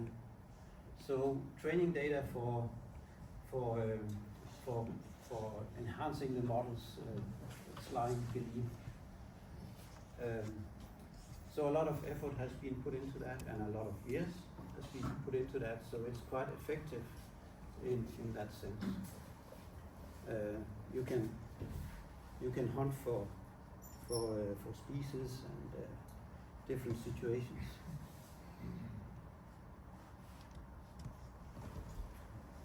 Right now we are very good at monocots and dicots. We are good at thistles. We are good at some of the crops there, but these are actually all the plant species that are in the system now, and we're aiming for being able to recognize these, and it's going quite well. We don't recognize cereals. They are background, at least for now. But these are considered background. So you won't be able to count how many cereal plants there is within a square meter. These are some of the numbers here. We have around 50 weeds per image, and one image is normally 50 times 50 centimeters. There's 1,300 fields mapped. We have got 2.8 million images in the system, and we found 142 million weeds.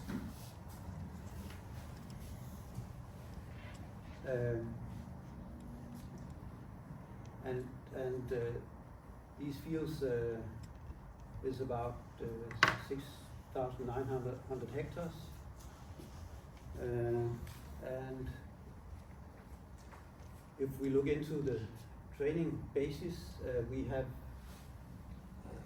around 70,000 images that are actually being trained upon, and in these images we have 1.4 million single plants as a basis for the training. So it's quite a big data set and very detailed.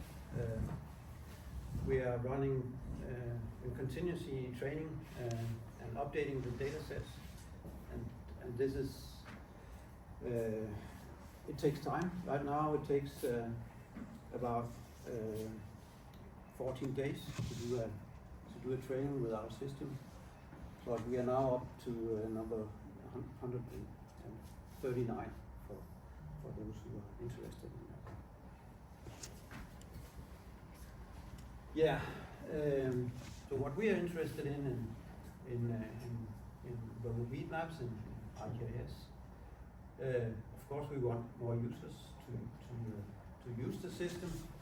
We're also looking for partners. We have Agrovi, but we think that more should use this service. But also are looking for university partners who can go deeper into the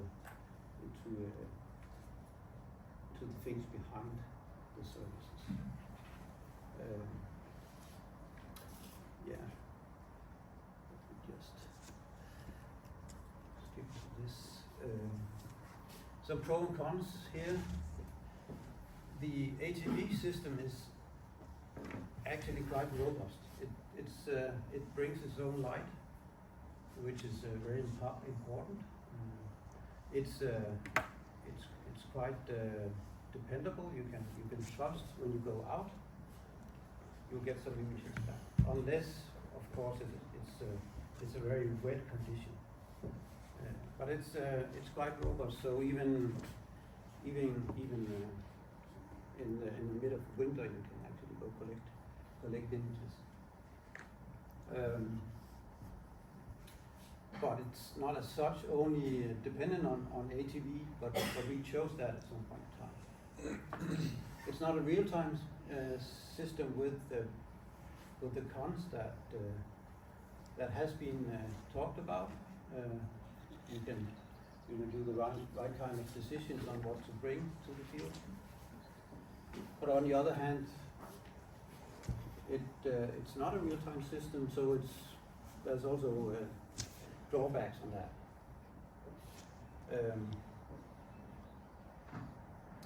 We have been experiencing that you have a very short time frame between when you want the service done and when you want to query. So that's a challenge to get these things aligned. And it's not a full field coverage, so it's images in a grid of 5 by 5 meters, and this has also some drawbacks if you want to map every single thistle species. So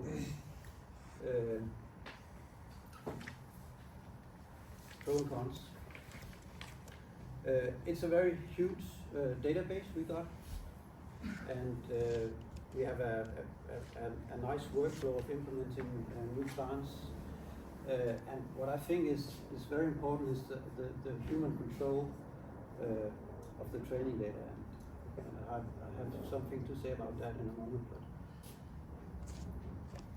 And the cons is that, yeah, if you want to make a plant count on the cereals, you cannot use that. But in terms of other crops, this is possible.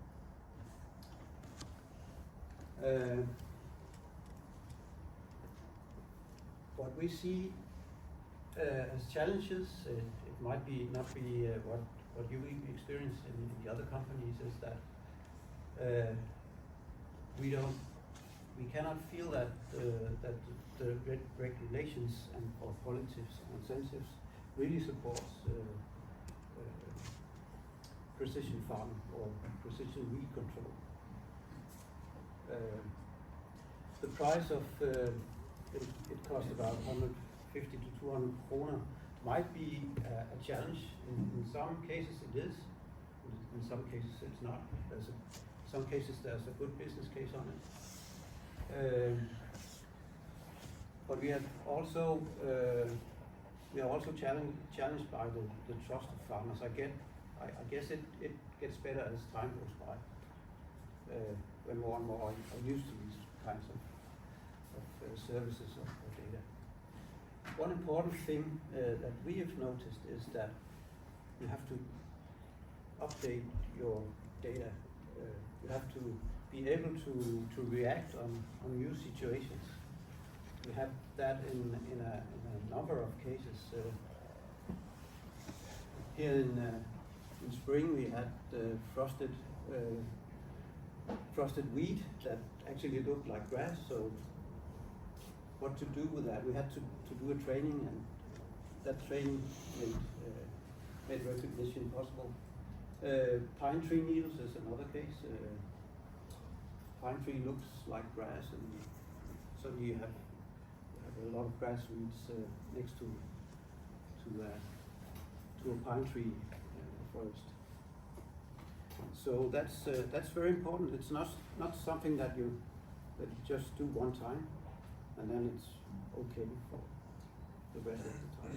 You have to constantly update your data set. And that was for me. Any questions, I guess? Thank you very much. Yeah.